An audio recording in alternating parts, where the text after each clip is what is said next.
नमस्कार, राधे राधे साथियों। आरपीएससी तरंग पे आपका फिर से स्वागत है। आज हम करने वाले हैं अपनी पोलिनोमियल सिस्टम की नेक्स्ट क्लास।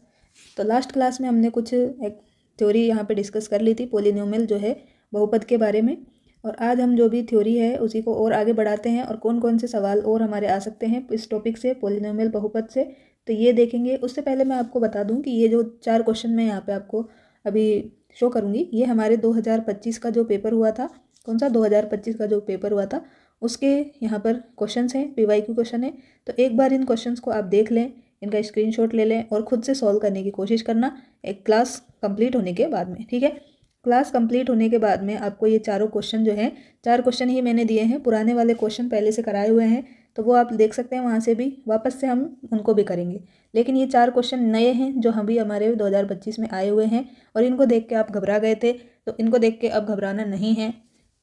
क्लास जब आपकी कंप्लीट हो जाएगी उसके बाद में आप ये चारों क्वेश्चन खुद से प्रैक्टिस करेंगे और फिर आप इनका क्या है सॉल्यूशन भी ढूंढ लेंगे, ऐसी मैं आपसे उम्मीद करती हूँ।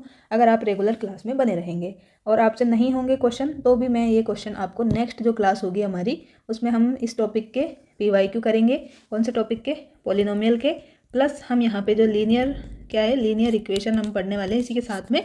तो किसके लिए? 2 वेरिएबल के लिए। तो इसके भी जो भी क्वेश्चंस आए हुए हैं ये मैं आपको साथ में ही सॉल्व करवा दूंगी, तो दोनों जो हमारे कवर हो जाएंगे। लेकिन उससे पहले आपको खुद से ये प्रैक्टिस करनी है। और मैं आपको बता दूं कि यहाँ पे एक क्वेश्चन पोलिनोमियल से पूछा गया था और एक क्वेश्चन लीनियर इक्वेशन से, तो ये अभी आपको देख के भी समझ में आ जाएगा।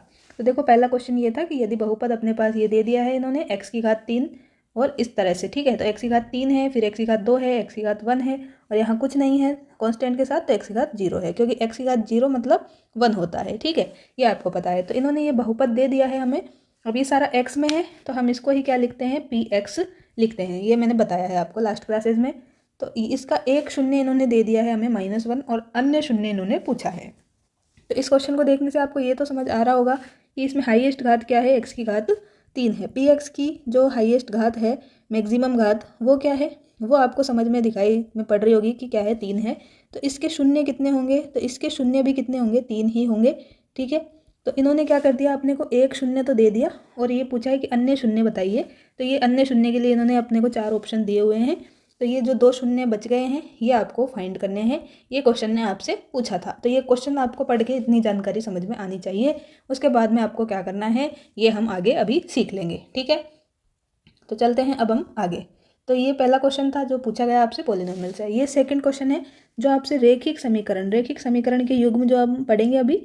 तो लीनियर इक्वेशन जो है ये हम डिस्कस करेंगे अभी, रेखिक समीकरण इसके बारे में। तो इससे एक सवाल पूछा गया है।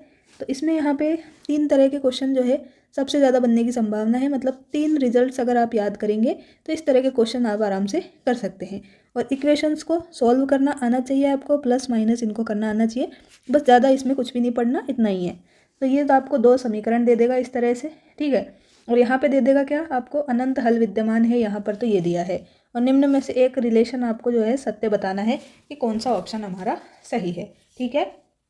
तो इस तरह का आपका सेकंड क्वेश्चन बनने वाला है। तो इसमें आपको जो रिजल्ट्स ध्यान में रखने हैं तो वो मैं आपको पहले भी बता चुकी हूँ वैसे। तो देखो यहाँ पे तो इन्होंने दिया है एक तरह का, तो ये पूछ ही लिया कि क्या है, अनंत हल विद्यमान है। तो अनंत हल विद्यमान है तो इसका मतलब क्या है, यहाँ पर मैंने आपको प्रीवियस जो क्लासेज है हमारी, जो पहले की प्लेलिस्ट है उसमें भी बताया हुआ है ये। तो ये क्वेश्चन आप पहले भी कर सकते थे, ठीक है। तो इसके लिए बताया हुआ है कि देखो 2 इक्वेशन होती है हमारे पास, a1x plus a1x plus b1y plus c1 equal to 0, और दूसरी इक्वेशन होगी a2x plus b2y plus c2 equal to 0, ठीक है। और ये जो आपको a1 a2 b1 b2 c1 c2 दिख रहे हैं ये सब क्या है, ये सब हमारे पास a1 a2 b1 b2 c1 c2 ये सभी क्या है, रियल नंबर्स है। क्या है, ये सभी रियल नंबर्स हैं, वास्तविक संख्याएं हैं। और यहाँ पे जो ये है हमारे पास में, ठीक है। तो ये रिलेशन, ये 2 तरह की इक्वेशन हमें दी रहेगी और 3 केस बनेंगे, ठीक। तो 3 केस मैं आपके लिए लिख देती हूँ। तो ये क्वेश्चन तो आप कर ही लेंगे आराम से। तो देखिए मैंने आपको पहले भी बताया हुआ है और आगे भी हम देख लेंगे। तो टाइप 1 में तो ये दे दिया इन्होंने कि अनंत हल है। तो अनंत हल है मतलब ये जो आपको दिखाई दे रहा है यहाँ पे x का गुणांक है a1, यहाँ पर भी दूसरी इक्वेशन का है। ऐसे ही y का गुणांक यहाँ b1 है, दूसरी इक्वेशन में b2 है। और यहाँ पे कांस्टेंट मतलब अचर पद जो है मतलब चेंज नहीं होता है, वो अचर पद है, तो यहाँ c1 है, यहाँ c2 है। अब हमें कुछ भी नहीं करना, यहाँ पे जो x का गुणांक है, y का गुणांक है और अचर पद है, इनको क्या करना है, इनका अनुपात लेना है। ठीक है, तो हमें लिखना है a1/a2, b1/b2 और ये c1/c2। बस इनका गुणांक लेना है और इनको चेक करना है कि ये बराबर है कि नहीं है। ठीक है, तो जब अनंत हल विद्यमान होंगे तो ये तीनों अगर बराबर हो जाए तो हम बोल देंगे कि अनंत हल विद्यमान है। और जो रेखाएं बनेंगी वो कौन सी बनेंगी, तो वो बन जाएंगी समपाती रेखाएं। ठीक है, और नेक्स्ट जो टाइप आएगा इसमें, तो टाइप 2 में हम देखने वाले हैं कि ये गुणांक क्या हो जाएंगे, a1/a2 इक्वल टू b1/b2 और नॉट इक्वल टू हो जाए अगर c1/c2 के, तो हम क्या बोल देंगे इसको कि इसका क्या है, कोई भी इस तरह की जो भी इक्वेशन है उसका कोई भी हल नहीं होगा। क्या होगा, कोई भी हल नहीं होगा। और रेखाएं कैसी हो जाएंगी, समांतर हो जाएंगी। क्या हो जाएगी, रेखाएं समांतर हो जाएंगी। यहाँ पे संपाती है, मतलब ये लाइन है, ठीक है, ये लाइन है, इसी के ऊपर अगर हम ये दूसरी लाइन बना दे तो ये लाइन इससे छिप गई, तो ये क्या हो गई, संपाती रेखाएं हो गई। समांतर में क्या हो जाएगा, समांतर में ये लाइन है और इसके ही पैरेलल में ये लाइन बना दी बराबर, तो ये क्या हो गई, समांतर रेखाएं हो गई। जब ये पूछे तो ये हो गया। ठीक, टाइप 3 में क्या हो जाएगा कि जब क्या हो जाए a1/a2 बराबर नहीं हो किसके, b1/b2 के।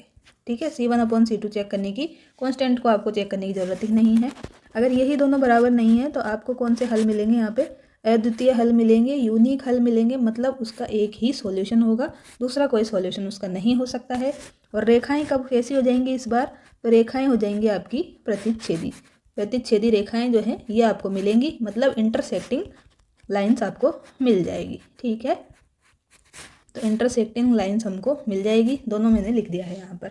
अब क्वेश्चन में यहाँ पे इसी में से आपसे क्वेश्चन पूछ लिया, तो फर्स्ट से पूछा है कि अनंत हल विद्यमान है, तो सीधा सा आपको क्या करना था, यहाँ पर कुछ भी नहीं करना था, मैं यहाँ पे आपको करके बता देती हूँ और फिर सॉल्व आपको करना है। ठीक है, मैं आपको यहाँ पे हिंट दे देती हूँ कि क्या करना था। तो देखो a1 यहाँ पे ये 2 है, यहाँ पे b1 3 है, यहाँ पे a2 ये है 2a, x का गुणांक देख रहे हैं। ठीक है, x का गुणांक जो भी है, तो x के अलावा जो भी है वो उसका गुणांक है। यहाँ पे x के अलावा जो भी है वो उसका गुणांक है। यहाँ y के अलावा जो भी है 3, ये इसका गुणांक है। ऐसे ही y का गुणांक यहाँ पे ये पूरा a+b है। और ये जो है ये बराबर में है ना, अब ये बराबर में, तो इसको आप क्या करेंगे, यहाँ पे देखो मैंने क्या लिखा, +c1 और +c2, तो बराबर में आपको क्या करना पड़ेगा, 0 बनानी पड़ेगी। इसलिए मैं यहाँ पे क्या कर देती हूँ, इसको -7 कर देती हूँ और ये 0 हो जाएगा। और यहाँ पर भी ये -28 = 0। तो अब मेरा ये इस फॉर्म में है, आराम से मैं अब यहाँ से a1 a2 की वैल्यू लिख सकती हूँ। तो देखो a1 की वैल्यू 2 है और a2 की है 2a, तो 2/2a और यहाँ पे हो जाएगा 3 और ये पूरा a+b और इक्वल टू क्या हो जाएगा, -7/-28। अब आपको क्या करना है यहाँ पर, तो आपको यहाँ पे जो भी करना है वो क्या है कि आप यहाँ से क्या करें, एक बार इनको साथ में ले लें, ठीक है, और एक बार आप इनको साथ में ले लें दोनों रिलेशंस को, और फिर आप यहाँ पे क्रॉस मल्टीप्लाई करके इनको सॉल्व करें तो आपको यहाँ पे आंसर मिल जाएगा। ठीक है, तो ये प्रोसेस आपको करनी थी बस, और कुछ भी नहीं करना था। ये अगर आपको तीनों रिजल्ट्स याद थे, जो कि मैंने आपको प्रीवियस क्लासेज में भी बताया था जब हमने पिछली बार एग्ज़ाम्स की तैयारी की थी, तो भी आपने देखा होगा, तो ये क्वेश्चन आप आराम से कर सकते थे। ठीक है, तो इसको क्रॉस मल्टीप्लाई वगैरह करके आपको एक रिलेशन यहाँ पे फाइंड करना था जो कि आपके ऑप्शंस में दिया गया था। ठीक है, तो ये मैं आपको बता रही हूँ कि आपके कौन से तरह के क्वेश्चन आए थे, आप कर सकते थे, और आगे भी इनके आने की संभावना है। ठीक है, तो इन्होंने एक क्वेश्चन हमारा पूछा है, ये एक ही ग्रुप में आया हुआ जो थे क्वेश्चन थे, तो ग्रुप कौन सा था ये मुझे ध्यान नहीं है, ए था बी था। ठीक है, तो एक क्वेश्चन आया है, इन्होंने दिया है पॉलिनोमियल से हमारा, ठीक है, और दूसरा दिया है इन्होंने लीनियर इक्वेशन का, जो हमें ये रिजल्ट याद रखने इससे। ठीक है, तो 2 क्वेश्चन हो गए आपके, 2 क्वेश्चन = 4 मार्क्स, और ये दोनों क्वेश्चन आप आराम से कर सकते थे, इसमें कोई आपको जो है ज़्यादा दिक्कत वाली बात ही नहीं थी। और जो जैसे हमने नंबर सिस्टम में बहुत सारे कॉन्सेप्ट सीखे, ऐसे इसमें ज़्यादा कॉन्सेप्ट भी नहीं है, कॉन्सेप्ट भी 2-3 ही है, उसी से आपको फटाफट से फॉर्मूले में वैल्यूज रखनी है, गुणा भाग की जोड़ भाग करना है और आपका आंसर आ जाएगा। ठीक है, अब ये नेक्स्ट क्वेश्चन दिखाती हूँ मैं आपको, तो ये 21 क्वेश्चन जो है ये यहाँ पे पूछा है। अब इसमें भी देखो बहुपद के बारे में ही दिया है कि अल्फा बीटा क्या हो, ये जो बहुपद दे दिया है इसके शून्यक हो, और संबंध दे दिया, अब की बार ये संबंध दे दिया, इस तरह का बड़ा सा खतरनाक लग रहा होगा, और यहाँ पे ये वैल्यू पूछ ली आपसे के की। ठीक है, यहाँ पे के की वैल्यू पूछी है, तो यहाँ पे क्या करना था आपको, ये मैं आपको लास्ट क्लास में थ्योरी में बता के आई हूँ क्या बोला है इन्होंने कि अल्फा बीटा क्या है, इस वाले बहुपद के दो शून्यक हैं। तो जब हमारे पास में ये शून्यक है और ये रिलेशन दे दिया अल्फा बीटा, तो अल्फा बीटा के लिए क्या बताया था कि भाई अपने पास में द्विघात समीकरण हो ये इसका स्टैंडर्ड फॉर्म है। ठीक है, ये हमारे पास बहुपद है। सॉरी, समीकरण में तो क्या हो जाता है, देखो समीकरण में तो इक्वल टू जीरो आ जाता है। यहाँ पे कोई एफ एक्स है और ये इक्वल टू जीरो है, तो ये समीकरण हो गया। अब ये क्या है, अभी इसमें इक्वल टू जीरो नहीं है। ठीक है, इसमें इक्वल टू जीरो नहीं लिखा हुआ है यहाँ पर, तो ये क्या है, बहुपद इसको बोलेंगे या फिर हम इसको बोलेंगे एल्जेब्रिक एक्सप्रेशन, बीजगणितीय व्यंजक। ठीक है, तो इसको मैं अभी जो है पोलिनोमियल ही बोल देती हूँ, बहुपद ही बोल देती हूँ। तो ये एफ एक्स है अपने पास और इसके क्या है हमारे पास में दो रूट्स दिए हैं इन्होंने, अल्फा और बीटा। ठीक, क्या दे दिया है इन्होंने, दो रूट्स दे दिया हमें अल्फा और बीटा। तो यहाँ पर हमें क्या बताना था, ये संबंध दे दिया। अब मैंने आपको बताया था कि जब हमें इनका सम करना हो तो सम के लिए अल्फा प्लस बीटा हमने कर दिया और क्या करते थे हम, तो माइनस बी अपॉन ए। माइनस बी क्या है, तो माइनस बी देखो यहाँ पर क्या है, एक्स का गुणांक है और ए क्या है, तो ये एक्स स्क्वायर का गुणांक है। तो यहाँ पे मैं ये भी लिख सकती हूँ कि माइनस एक्स का गुणांक डिवाइडेड बाय एक्स स्क्वायर का गुणांक। ठीक है, ये तो आपने बताया था। ठीक है, तो अब और क्या बताया था, एक प्रोडक्ट का फॉर्मूला भी बताया था। तो प्रोडक्ट में क्या बताया था, alpha into beta equal to C upon A. C क्या है, सी मतलब ये जो लास्ट में है अचर पद है। ठीक है, मतलब फिक्स वैल्यू है, अचर पद है, चेंज नहीं होगा। कुछ नंबर दिया रहेगा 2 7 8 कुछ भी, एक्स वाई जेड के, जैसे यहाँ के दे दिया तो के क्या है, अचर है, इसकी वैल्यू ही ये पूछना चाह रहे हैं अपन से। ठीक है, और ए क्या है, ए है अपना ये एक्स का, एक्स स्क्वायर का गुणांक। तो एक्स स्क्वायर का गुणांक इससे अपन ने डिवाइड कर दिया। लेकिन अब आप कहेंगे कि यहाँ तो हमें ये alpha square plus beta square दिया है और यहाँ पे ये दिया है, इनसे हमें क्या फ़ायदा होगा। तो इनमें वैल्यू रख के ही आप जो है इसमें एक रिलेशन होगा उसको फाइंड अभी हम कर सकते हैं। और ये फॉर्मूला आपने पढ़ा होगा, मैंने बताया था आपको, तो आप आराम से इस क्वेश्चन को अटेम्प्ट कर सकते थे। देखो अभी भी आपको मैं हिंट दे रही हूँ, पूरा नहीं बता रही, क्योंकि अभी आपको ट्राई करना है। नेक्स्ट क्लास में मैं आपको इसका पूरा सॉल्यूशन करवाऊंगी, क्योंकि जब तक आप खुद से प्रैक्टिस नहीं करेंगे आप कुछ भी नहीं सीख पाएंगे। ठीक है, मैं आपको सारा सॉल्यूशन आज ही करा दूँ तो आप उसको देख लेंगे, खुश हो जाएंगे, ऐसा इजी क्वेश्चन आया था हम कर लेंगे, लेकिन एग्जाम में आप नहीं कर पाएंगे। इसलिए मैं पहले थोड़ा आपको हिंट दे रही हूँ कि हिंट देने के बाद में भी आप कितना कर सकते हैं, कहाँ तक पहुँचते हैं, कहाँ आपको प्रॉब्लम आई है। तो वो कल की क्लास में आप देख लेना कि हमें यहाँ प्रॉब्लम आई थी और हमने यहाँ पर गलती की थी। आगे हम गलती नहीं करेंगे और इसको ज़रूर सुधारेंगे और अच्छा परफॉर्म करेंगे। ठीक है, तो देखो ये अल्फा प्लस बीटा हमारे पास क्या आ जाएगा, यहाँ पे देखो क्या है हमारे पास, देखो यहाँ पे ही लिख लिया करो। आप ज़्यादा कंफ्यूज होते हो तो कुछ नहीं करना, जो पोलिनोमियल दिया है ना वहीं पे लिख लो, A X square plus B X plus C. इससे तुलना कर दो कि एक्स स्क्वायर, तो ए की वैल्यू क्या हो गई, यहाँ पे ए की वैल्यू हो गई 2। ठीक है, यहाँ पे एक्स है, यहाँ एक्स है, यहाँ बी की वैल्यू क्या हो गई 5 हो गई। तो यहाँ लिख लो साइड में कि ए की वैल्यू 2 हो गई, बी की वैल्यू हो गई 5 और यहाँ पे सी की वैल्यू हो गई के। ठीक है, अब कुछ भी नहीं करना, इन फॉर्मूलेज में वैल्यू रख देनी है। तो अल्फा प्लस बीटा क्या हो गया आपके, माइनस बी अपॉन ए, तो माइनस 5/2, और अल्फा बीटा क्या हो गया, के अपॉन 2। तो देखिए ये आपने लिख लिया है, ये आपको क्वेश्चन से इन्फॉर्मेशन मिली है, ये आपने कलेक्ट कर ली। फिर मैंने आपको एक फॉर्मूला याद करवाया था, जो क्या था, देखो हमने ये तो देखा है कई बार कि a प्लस बी का होल स्क्वायर क्या होता है, तो आप कहेंगे A square plus B square plus 2ab। आराम से याद भी करवाया कि पहली संख्या का स्क्वायर दूसरी संख्या का स्क्वायर, दोनों संख्याओं का गुणा इंटू उसका दुगना, ये आपको पता है। तो आपको जब ये पता है तो ये आप काम में ले सकते हैं क्या, तो आप कहेंगे जी हाँ बिल्कुल ले सकते हैं। कि अब यहाँ पे ए और बी की जगह आप क्या मान के चलो, आराम से अल्फा बीटा मान के चलो, कोई दिक्कत नहीं होगी।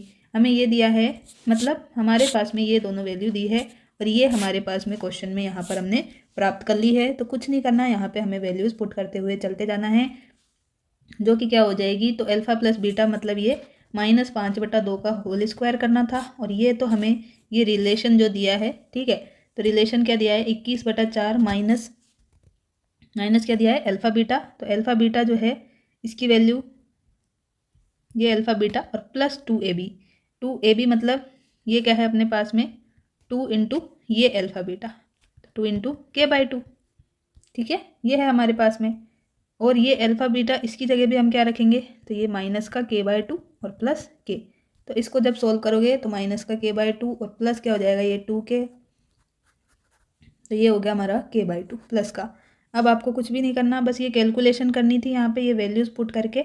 अब ये आप k/2 की वैल्यू आराम से निकाल सकते हो, बस इसका स्क्वायर करना है, इसको इधर लाना है और ये गुणा भाग मतलब क्रॉस मल्टीप्लाई करना है।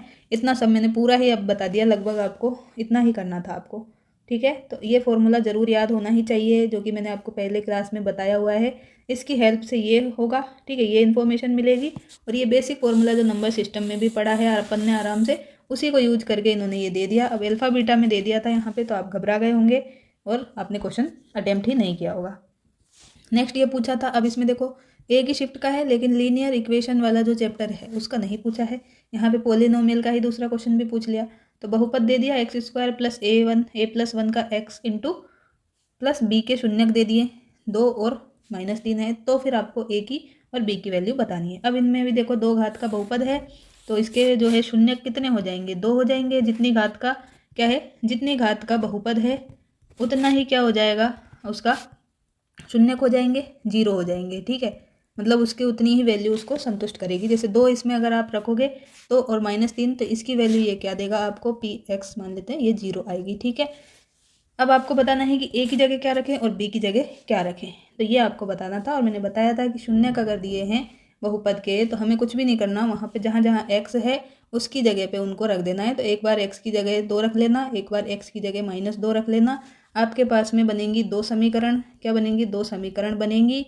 उनको क्या करना है, बस आपको सॉल्व करना है, ठीक है। और आपका आंसर ए और बी की वैल्यू आपको मिल जाएगी। बस इतना यहाँ पे करना था, इतनी बात समझने की थी। बाकी सारी जो बात थी वो कैलकुलेशन पे थी, आपकी समझ के ऊपर थी, ठीक है। तो ये क्वेश्चन पूछे थे, आराम से आप इनको कर सकते थे। तो मैंने थोड़ा सा ब्रीफ में आपको बताने की कोशिश की है कि इस तरह के क्वेश्चन पूछे जाएंगे, हम क्या क्या डिस्कस कर चुके हैं, कहाँ आपको समस्या आई होगी, आ सकती है। और जो आई है वो मैंने आपको हिंट के थ्रू बता दिया है कि आपको अब कैसे क्वेश्चन को देखना है और कोशिश करनी है। नेक्स्ट क्लास में मैं इनका पूरा सॉल्यूशन आपको करवा दूंगी, तो आप इसके लिए बिल्कुल निश्चित रहें कि अब भी आपसे क्वेश्चन नहीं हो रहा है तो आप घबरा जाएं, ठीक है, ऐसा बिल्कुल नहीं करना है। तो चलते हैं अब हम आगे। तो आज की क्लास को डिस्कस कर लेते हैं। इतना तो मैंने आपको बता दिया कि किस तरह के क्वेश्चंस आएंगे, कितना आपको पढ़ना है, कितना नहीं पढ़ना, ये तो देख ही लिया। इसके अलावा देखो अभी जो पूछा है वो तो पूछ ही सकता है, अब आगे भी एग्जामिनर क्या पूछ सकता है, बहुपद वाले चैप्टर में हमसे, बहुपद वाले चैप्टर में वो हमसे देखो गुणनखंड करना जो है, फैक्टर करना, ये हमसे पूछ सकता है, ठीक है। अब फैक्टर जो है ये कैसे होंगे, इससे पहले अगर बेसिक जो है देखो, आपको एक तो आना चाहिए कि गुणांक जो है मतलब कोफिशिएंट जो है ये पता करना आना चाहिए, ठीक है। इसके बाद में हमारे पास में बहुपद है या नहीं ये भी पता होना चाहिए, बहुपद है या नहीं है ये आपको मतलब माइंड में पता होना चाहिए, ठीक है। तो इस सब के लिए मैं थोड़ा सा आपको बता देती हूँ। तो देखो गुणांक अगर मैं आपसे पूछूं, यहाँ पे मैं लिखती हूँ एग्जांपल कुछ, x² × y³ मैंने लिख दिया है यहाँ पर, ठीक है। और यहाँ मैंने लिख दिया है 5, ठीक। अब मैं आपसे यहाँ पे पूछूं कि ये क्या है, इसमें आप मुझे बताइए x² × y का गुणांक बताइए। क्या पूछ लिया मैंने, x² × y का गुणांक आप मुझे बताइए इसमें। तो आप क्या करेंगे, यहाँ पे देखो x² है, यहाँ पे y की घात 3 है, मैंने पूछा है y, तो इस y की घात 3 को क्या आप ये नहीं लिख सकते y × y², तो आप कहेंगे बिल्कुल हाँ हम लिख सकते हैं। तो क्या हो जाएगा, x² और ये y तो अलग हो गया हमारा, एक साथ रख लिया इनको। तो अब इसके अलावा जो भी बच गया हमारे पास, तो क्या बच गया, 5 बच गया, और ये y², तो यही क्या है, इसका गुणांक है। तो इस तरह से आपको जल्दी से वहाँ पे देखना आना चाहिए, क्योंकि ये हमने जो पढ़ा है अभी, क्या पढ़ा है, ये फॉर्मूला सम का, अल्फा बीटा का सम ये होता है, और प्रोडक्ट क्या होता है, गुणा, ये होता है हमारे पास c/a, मतलब जो है ये तो क्या है, x का गुणांक है और ये x² का गुणांक है, ये c क्या है, अचर पद है, और ये x² का गुणांक है।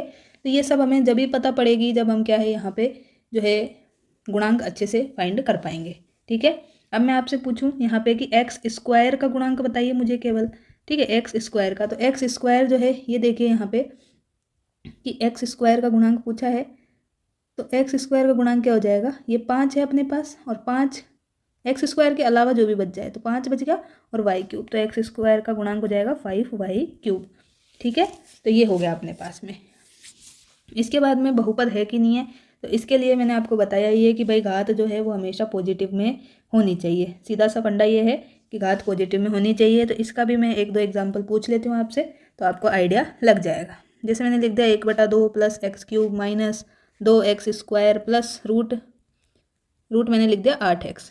तो अब बताइए कि ये बहुपद है कि नहीं है, तो ये बहुपद अपने पास है, ठीक है, क्योंकि यहाँ पे देखो ये तो क्या है, अचर पद है, कोई दिक्कत नहीं है। यहाँ पे x की घात 3 है, पॉजिटिव है, कोई प्रॉब्लम नहीं है। x की घात 2 है, यहाँ पे रूट में संख्या तो आ सकती है लेकिन x की घात पे कोई भी नहीं है, मतलब रूट, तो ये भी अपना बहुपद है। ठीक है, ये बहुपद है अपना। जबकि अगर मैं आपके लिए लिख देती यहाँ पर x cube plus x square plus 1/x, तो ये क्या है, बहुपद नहीं है, क्योंकि यहाँ 1/x आ गया, क्योंकि ये x जो है ऊपर जाके x इन्वर्स हो जाता और ये हमारे पास नहीं होना चाहिए। ठीक है, -1 अगर घात है तो वो हमारे पास बहुपद नहीं होगा। ये आपको समझ आ गया होगा, आई होप। अगर मैं लिखती हूँ यहाँ पे 2x² plus 3x minus 5√x plus 9, तो ये बहुपद है क्या? आप कहेंगे जी मैम यहाँ तो 2 घात है, ओके है, यहाँ 1 है, ओके है, लेकिन यहाँ घात ने गड़बड़ कर दी, यहाँ आ गया √x, मतलब x की घात 1/2, तो ये गड़बड़ हो गई, इसलिए ये भी बहुपद नहीं है। तो ये चीज़ आपको समझ आ गई, गुणांक आपको समझ आ गए। अब हम चलते हैं अपने नेक्स्ट जो अपने करना है गुणनखंड के ऊपर। घात आपको पता ही है, ठीक है, घात भी मैंने बताया आपका कि बहुपद की घात क्या होती है, कि जो x की क्या हो हमारे पास, x की जो अधिकतम क्या आ जाए अपने पास में, पॉजिटिव घात जो है वो हो जाएगी, वही हमारे पास बहुपद की घात हो जाएगी। ठीक है, x की जो घात है वो हो जाएगी। अब लेकिन यहाँ पे क्या दे दिया, अगर आपको सिर्फ x की जगह यहाँ पे दे दिया मान लो x³ प्लस x² प्लस 1, तब तो आप बता देंगे कि x क्या मतलब कितनी घात का बहुपद है, 3 का। लेकिन जबकि अगर मैं आपको यहाँ पे दे दूँ, क्या दे दूँ यहाँ पे मैं आपको, कि 3x की घात 4 plus y³ plus 7x y5 minus 5x³ y² plus 6xy। अब इसमें आपको बहुपद की घात बतानी है, तो आप यहाँ पे क्या बताएंगे? ठीक है, तो देखो अब इसमें क्या करना रहता है, जो भी हमें ये चर दिए हैं, ठीक है, दोनों जो चर दिए हैं इनके ऊपर जितनी घात है ना उनको जोड़ो, और जो सबसे ज़्यादा घात है वही क्या है, बहुपद की घात है। तो ये देखो यहाँ पे 4 और 3 कितना हो जाएगा, ये 4 और 3 7 है, यहाँ पे 5 और 1 ये 6 है, ये है 3 और 2 5, यहाँ पे 1 और 1 2, तो सबसे ज़्यादा घात कहाँ है, ये 4 और 3 7 है, 4 और 3 7 है, तो बहुपद की घात भी क्या है इसकी 7 ही है। तो ये आपको पता होना चाहिए। ठीक है, जितनी घात की बहुपद है उतने ही उसके क्या होंगे, शून्यक होंगे, उतनी ही वैल्यूज रखने पे उसमें क्या होगा, वो 0 बन जाएगा। ये बात आपको समझ में आ गई होगी। ठीक, तो चलिए अब हम आगे चलते हैं। तो जैसे मैं यहाँ पे आपके लिए लिखूँ कि 5x की घात 3 plus 3x² minus 4x minus 4, और ये किसके, px। अब p ऑफ x क्यों लिखा, क्योंकि यहाँ पे सब x की टर्म में है, तो इसको हम लिख सकते हैं कि भाई जो हमारा क्या है बहुपद है वो x की घात x के पद में। यहाँ पे x की जगह क्या आ सकता है, x की जगह आपके पास में कभी कभी क्या आ जाए, y दे दे, वो स्मॉल t दे दे, p दे दे, q दे दे, r दे दे, s दे दे, t दे दे, जो भी उसकी मर्जी है वो दे दे अगर वो, तो वो सभी क्या है, अपने चर हैं, वेरिएबल है, मतलब उनकी वैल्यू फिक्स नहीं है, जो भी अगर हम उसका मान रखेंगे तो वो क्या हो जाएंगे, चेंज हो जाएंगे। और कांस्टेंट जो है, कांस्टेंट क्या है अपने पास में, वो क्या है, हमेशा फिक्स है, फिक्स वैल्यू है इनकी। 9 है तो 9 ही रहेगा, 10 नहीं हो सकता उसका। ठीक है, अब यहाँ पे अगर मैं कहूँ कि इसका शून्यक क्या होगा, कितने शून्यक होंगे, तो आप बताएंगे कि यहाँ पे जो है मैक्सिमम घात 3 है, तो इसके होंगे 3 अपने पास शून्य, मतलब 3 वैल्यूज़ हम x की ऐसी रख सकते हैं जिससे ये क्या हो जाएगा, हमारे पास में 0 बन जाएगा। तो मैं यहाँ पे x = 1 रख के चेक करती हूँ कि ये 0 बन रहा है कि नहीं बन रहा। तो देखो मैंने यहाँ पे x की जगह 1 रखा, तो 5 × 1, तो ये 5 ही हो गया अपने पास, ये हो गया 3, ये हो गया 4 माइनस का, ये भी माइनस का 4, तो ये तो हो गया अपने पास 5 और 3 8, और ये हो गया माइनस का 8, तो ये बन गया 0। मतलब जो है p जो है p1 = 0 हो गया हमारे पास। और जब ये 0 बन जाए, ठीक है, x की जो भी वैल्यू अगर हम रखें और ये p जो है, p जो दिया है ये 0 के बराबर आ जाए, मतलब क्या समझना है कि वो ही क्या है, उसका एक शून्यक है। ठीक है, तो इसका शून्यक है, x = 1 उसका शून्यक है, ये हमें पता चल गया यहाँ से। अब देखिए, अब हम आगे चलते हैं कि अब हम सीखेंगे कि योग कैसे करना है, मतलब एडिशन जो है ये कैसे करना है हमें बहुपदों का, और व्यवकलन, घटाव, सब्ट्रैक्शन, जो भी आप बोलते हैं सभी मैंने लिख दिया यहाँ पे। तो ये दोनों सीखना है। अब कुछ भी नहीं है यहाँ पे, जो अगर भाई सिंपल आपको जो एडिशन आता है ना वैसे ही है, जैसे मैंने आपके लिए लिख दिया यहाँ पे कि 5 × 5 प्लस 6 × 2 प्लस 9 × 2, तो ये आपको बताना है कि क्या होगा। तो ये तो आप आसानी से कर लोगे कि 5 × 25 होता है, 6 दूनी 12 होता है, 9 दूनी 18 होता है। ठीक है, तो ये आपको पता चल जाएगा कि ये कितना है, ये 18 और 12, ये तो कितना हो गया 30, 30 और 20, ये हो जाएगा हमारे पास 55। ये तो आपने जल्दी से ऐड कर दिया। इसी तरह से अगर मैं घटाव दूंगी आपको तो वो भी आप आराम से कर लेंगे। जैसे मैंने लिख दिया 7 × 5 - 6 × 5, तो आप क्या करेंगे 7 × 5 = 35 - 6 × 5 = 30, तो ये हो गया 5 आ गया। एक तरीका क्या है इसका कि यहाँ पे भी 5 दिख रहा है, यहाँ पे भी 5, 5 दोनों में से कॉमन ले ले और ये 7 - 6 कर दे, तो 5 × 1, तो भी हमारा आंसर 5 ही आएगा। ये बात समझ में आई। अब देखो, अब यहाँ पे मैंने क्या किया कि अब की बार मैंने क्या दे दिया आपको, ये दे दिया 2x + 3x। तो आप कहेंगे कि इसमें x क्यों लगाया मैम, हम तो घबरा गए, हमसे तो ये जोड़ना नहीं आता, ये तो कितना टफ क्वेश्चन आपने बना दिया। ये कुछ भी टफ क्वेश्चन नहीं है, सीधा सीधा आपको ये देखना है कि जो हमारे पास सेम क्या होगी, सेम पद जो है, ठीक है, उनको क्या करेंगे आप योग कर सकते हो और उनको घटा भी सकते हो। मतलब देखो x की घात 1 है और यहाँ भी x की घात 1 है, तो आप इनको नॉर्मल जैसे ऐड हम करते हैं ना, नॉर्मल एडिशन जैसे करते हैं वैसे ही आप इनको ऐड कर दो बस, और कुछ नहीं करना। जैसे 5, 2 और 3 आपने क्या किया 5 किया, और x से गुणा है ना तो x से गुणा कर दो बस, कुछ भी नहीं करना। तो 5 और ये x से गुणा है तो x कर दिया, बस काम खत्म आपका। अब दूसरा मैं लिखती हूँ यहाँ पे, यहाँ लिख दिया मैंने 2xy + 6xy। तो यहाँ पे भी क्या करना है, देखो xy है जोड़ना है, तो सिंपल 2 और 8 को जोड़ो, कितना हो जाएगा, सॉरी 2 और 6 को, तो 8 हो जाएगा, और xy को चिपका दो, बस ये आपका जुड़ गया। अब लेकिन मैंने लिख दिया 2xy + 6x²y, तो ये अब की बार नहीं जुड़ेगा, ठीक, ये नहीं जुड़ेगा क्योंकि यहाँ हो गया x की घात 2 और ये y की घात 1 है, लेकिन यहाँ x की घात x और y ही है। अब यहाँ आप एक काम कर सकते हो, क्या कर सकते हो कि x और y मतलब जो लोएस्ट घात है यहाँ पे, वो क्या है यहाँ से कॉमन ले लो, तो 2xy को आप आराम से कॉमन ले सकते हो, और यहाँ पे तो क्या बच जाएगा, पूरा ही बाहर ले लिया आपने तो 1 बच जाएगा, और यहाँ क्या हो जाएगा 2 बाहर ले लिया तो 3 बचेगा, और एक x तो बाहर आ गया, y भी बाहर आ गया, तो x, तो ये अपने पास आएगा। अब इसको अगर दोबारा गुणा करके देखना है तो देखो 2xy को 1 से गुणा करोगे तो 2xy ही आएगा, 2xy को 3x से करोगे तो 2 × 3 = 6 आ जाएगा, और x² और ये y आ गया आपका सेम। तो ये आपको सिंपल जो है जोड़ घटाना ये आना चाहिए। अभी आपको लग रहा होगा ये हमें इतना छोटी चीज़ें क्यों सिखाई जा रही है, तो ये चीज़ें ही आगे जाके परेशानी का कारण बनती है। जब आप अभी भाग विधि सीखेंगे, गुणनखंड सीखेंगे, तो ये चीज़ें आपको बार बार परेशान करेंगी, और बहुत से बच्चे हैं जिनको ये चीज़ें नहीं आती है और इनमें ही वो परेशान होते रहते हैं। इसलिए मैं आपको अच्छे से बता रही हूँ, यहाँ पे इतना आराम से आपको कोई नहीं बताएगा, ठीक है। तो यहाँ पे भी मैं माइनस के लिए भी एक एग्जांपल लिख देती हूँ आपके लिए। जैसे हमने करना है 5y - 2y, तो हमें सिंपल करना है 5 में से 3 घटाना है, सॉरी 5 में से 2 घटाना है 3, और ये y। इसी तरह से दूसरा लिख दिया कि 9x² y² - 5y x² y², तो दोनों घाते मतलब दोनों पद बराबर है x² y², तो सिंपल 9 में से 5 गया और ये हो गया अपना आंसर, ठीक। तो सिंपल सा ये है कि 2 या 2 से ज़्यादा जो भी अपने पास सजातीय पद आ जाए, ठीक है, सेम पद को अपन सजातीय पद भी आप लिख सकते हैं आपके नोट्स में भाई, ठीक है। तो सजातीय पदों का योग हमेशा क्या होगा, सजातीय ही होगा, मतलब सेम ही होगा।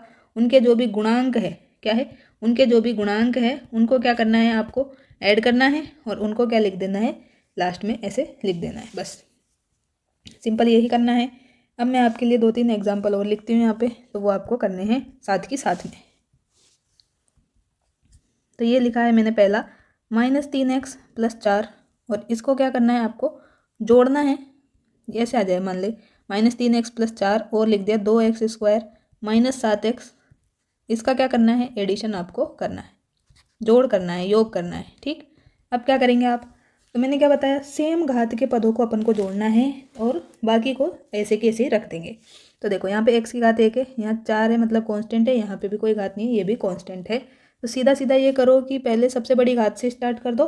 सबसे बड़ी घात है x², उसका कोई भी नहीं है, मतलब साथ में एक ही टर्म है, इस वाले में कुछ नहीं है, तो उसको लिख दो ऐसे की ऐसे ही, ठीक है। 2x², यहाँ पे है 7x की घात 1, और यहाँ पे भी 1 है, यहाँ माइनस में है, यहाँ भी माइनस में, तो ये क्या हो जाएगा -10x1, और यहाँ पे +4 है, यहाँ -2 है, और अपन को तो जोड़ना है, ठीक है। तो 4 - 2, ये क्या हो जाएगा, 4 - 2 हमारे पास में आ जाएगा 2। तो सीधा सा अपना आंसर क्या आ गया, 2x² - 10x + 2, ये हमारा आंसर है। अब ये आपको जल्दी से ऐसे कैलकुलेट करना आना चाहिए, ठीक। अभी आपको समझ में नहीं आया तो फिर एक तरीका और मैं लिख के बता देती हूँ। जैसे देखो -3x है प्लस 4 है। अब हमारे पास दूसरा टर्म क्या है, 2x² -7x और -2।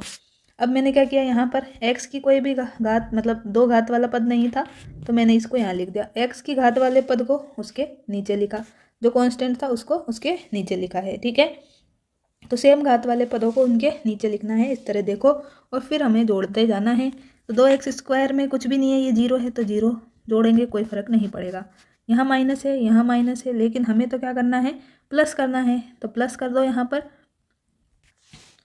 तो क्या आएगा हमारे पास, प्लस कर रहे हैं हम तो ये आएगा माइनस का 10x, और ये 4 में से 2 जाएंगे हमारे पास में, तो ये आ जाएंगे 2। ठीक है, तो ये हमने इस तरह से इसका जोड़ कर लिया है, और ये सब जो है आराम से आप ऐसे ही माइंड में कर सकते हो।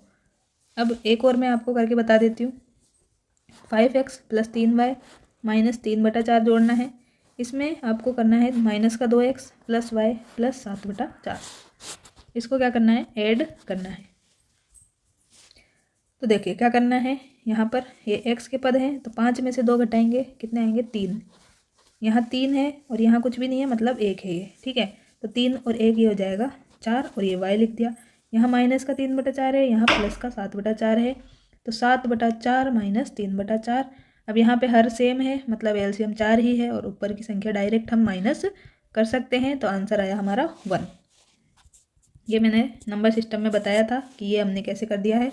ठीक है, तो ये हमारा इस तरह से जोड़ आ गया है। अब ये सब अभी हमारे जो नेक्स्ट हम करने वाले हैं, क्या करने वाले हैं, भाग विधि, उसमें बहुत काम आएगा।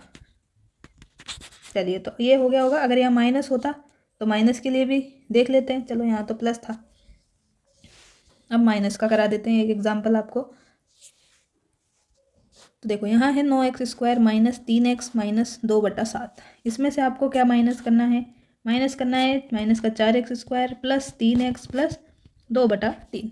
ठीक है, अब देखो अगर ये माइनस चिन्ह इस ब्रैकेट के अंदर भेजूं तो क्या हो जाएगा, देखो माइनस और ये माइनस, तो ये क्या हो जाता है, प्लस।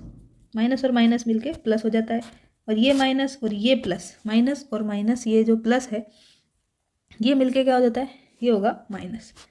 तो -3x और ये माइनस ये प्लस, तो ये भी क्या हो जाएगा, अगेन माइनस। तो ये हमारे पास है, और ये सेम टू सेम ये चल रहा है। ठीक है, तो अब देखो 9x² है, यहाँ है 4x², यहाँ प्लस का चिन्ह है तो दोनों को मैं जोड़ सकती हूँ। तो क्या हो जाएगा, 9 और 4 हमारे पास 13 हो जाएगा। यहाँ पे माइनस का 3x है, यहाँ माइनस का 3x है, मतलब माइनस का 6x हो गया। -2/7 है, -2/3 है, तो इसको अलग से ही करना पड़ेगा। माइनस बाहर ले लो, 2/3 + 2/7। ठीक है, अब यहाँ पे एलसीएम क्या करना पड़ेगा, दोनों जो है संख्या अलग अलग है, तो क्या करना पड़ेगा, दोनों को गुणा कर लो, मतलब 7 × 21 ये एलसीएम। और इसको यहाँ पे गुणा कर देते हैं, इसको यहाँ पे, ये मैंने सीधा सा तरीका बताया था आपको एलसीएम लेने का। 3 दूनी 6 + 7 दूनी ये 14 हो गया। तो हमारा क्या आंसर आ जाएगा, यहाँ से 20/21 ये आया, और ये बाहर माइनस चिन्ह था तो ये -20/21 हो गया हमारा। ठीक है, तो आपने क्या किया, यहाँ पे जो भी गुणांक थे, ठीक है, जो भी गुणांक थे उनको सिंपल जोड़ बाकी की तरह जोड़ बाकी कर लिया है, और ये आंसर हमारा आ गया है। ठीक है, एक और करके बता देती हूँ। ये लिख दिया 2x² -5 + 11x -x³। इसमें से माइनस करना है हमें, क्या माइनस करना है, 3x -5x² + 7 + 3x³। अब इन्होंने ये दे दिया हमें, लेकिन अब इसमें इन्होंने क्या किया है कि जो हमारे पास में x की घात 3 यहाँ दे दिया, फिर x की घात 2 यहाँ दे दिया, 3 यहाँ दे दिया, कांस्टेंट यहाँ दे दिया। तो पहला स्टेप आपको क्या करना है, फर्स्ट स्टेप यह है कि आपको क्या करना है, सबसे बड़ी वाली जो घात है, क्या करना है, सबसे पहले जोड़ करो या घटा करो। तो सबसे बड़ी जो घात है उसको क्या लिखना है, सबसे पहले ही लिखना है। ठीक है, मतलब सबसे बड़ी घात से आपको चलना है सबसे छोटी घात, या फिर इसको मैं बोल दूँ कि कांस्टेंट टर्म आ जाए आपकी, वहाँ तक आपको लिखना है। ठीक है, तो सबसे बड़ी घात लिखते हैं पहले वाले पद की, तो ये आ जाएगा x³ विद साइन लिखना है। ठीक है, तो -x³। अब फिर x³ के बाद में अगर x² नहीं है तो उसको मत लिखो, ठीक, पर है यहाँ तो +x 2x²। ये क्या है, ये लिख दिया +11x -5। पहली टर्म का काम कंप्लीट। दूसरी का करते हैं ऐसे ही, तो माइनस नहीं है, अब +3x² है तो 3x³ लिख दिया। फिर ये है माइनस का 5x स्क्वायर प्लस 3x और ये है 7। ये है हमारे पास में, ये हमने जमा लिया है आराम से। अब हम इसको आराम से जोड़ सकते हैं, क्योंकि ये इधर उधर लिखा हुआ था तो हमें क्या है कन्फ्यूजन हो सकता था। अब आराम से आपको समझ में आ गया होगा। ठीक, अब हमें क्या करना है, जोड़ना नहीं है, घटाना है। तो यहाँ पे क्या होगा, यहाँ माइनस है, यहाँ कुछ नहीं है मतलब प्लस है। तो माइनस और प्लस मिलके क्या हो जाता है, माइनस हो जाता है। प्लस और माइनस मिलके प्लस ही होता है। ठीक है, प्लस और प्लस हो जाएगा माइनस, माइनस और प्लस हो जाता है हमारे पास माइनस। अब हमें कुछ नहीं करना, जो भी अपने ये है एक्स क्यूब लिख दो, एक्स स्क्वायर लिख दो, एक्स लिख दो और यहाँ पे अभी कुछ मत लिखो। अब जो भी गुणांक है ना उनको लिख लो। यहाँ पे तो क्या है, माइनस है, कुछ भी नहीं है तो -1। तो माइनस का 1 और ये वाला जो साइन है इसके साथ में इसको लिखना है। ठीक है, ये हो गया अपने पास। प्लस का चिन्ह लगाना है, प्लस ये जो गुणांक है ये लिख लो 2 और ये क्या है, ये प्लस और ये 5 इंटू एक्स स्क्वायर प्लस ये प्लस 11 और ये क्या है -3 और ये x, ये -5 और ये -7। बस ये हो गया आपका आंसर। अब इनको जोड़ बाकी कर लो, कुछ नहीं है। -4x³ plus 7x square plus यहाँ क्या हो गया 8x और माइनस ये हो गया 12। तो ये क्या हमारा आंसर है। तो ये जोड़ना घटाना आपको आया अच्छे से। ठीक है, अब हम क्या करते हैं, आगे चलते हैं। तो आगे हमें क्या सीखना है, अब जो ये जोड़ बाकी अपन ने देख लिया, अब हम इनको गुणा करना भी सीख लेते हैं। ठीक है, गुणा करना, गुणा में क्या हो जाएगा, देखो 3a है, मान लो a की जगह x ही लेके चलते हैं। तो 3x है हमारे पास में, इसको गुणा करना है मुझे x y और z का क्यूब से। तो क्या हो जाएगा, देखो 3x y और z का क्यूब। अब यहाँ पे देखो x की घात 1 थी, यहाँ थी 1, तो ये दोनों घातें क्या हो जाती है, जुड़ जाती है।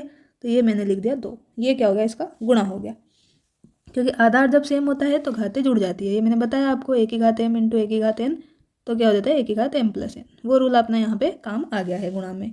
ठीक है, जो संख्याएं हैं वो ऐसे की ऐसे, यहाँ पे कुछ भी नहीं था इसलिए 1 था तो 3 एकम 3 हमने लिखा तो 3 ही आया। अब की बार मैं चेंज कर देती हूँ, मानो यहाँ पे है 5x और यहाँ पे मैंने लिख दिया अब की बार 2x इंटू वाई क्यूब।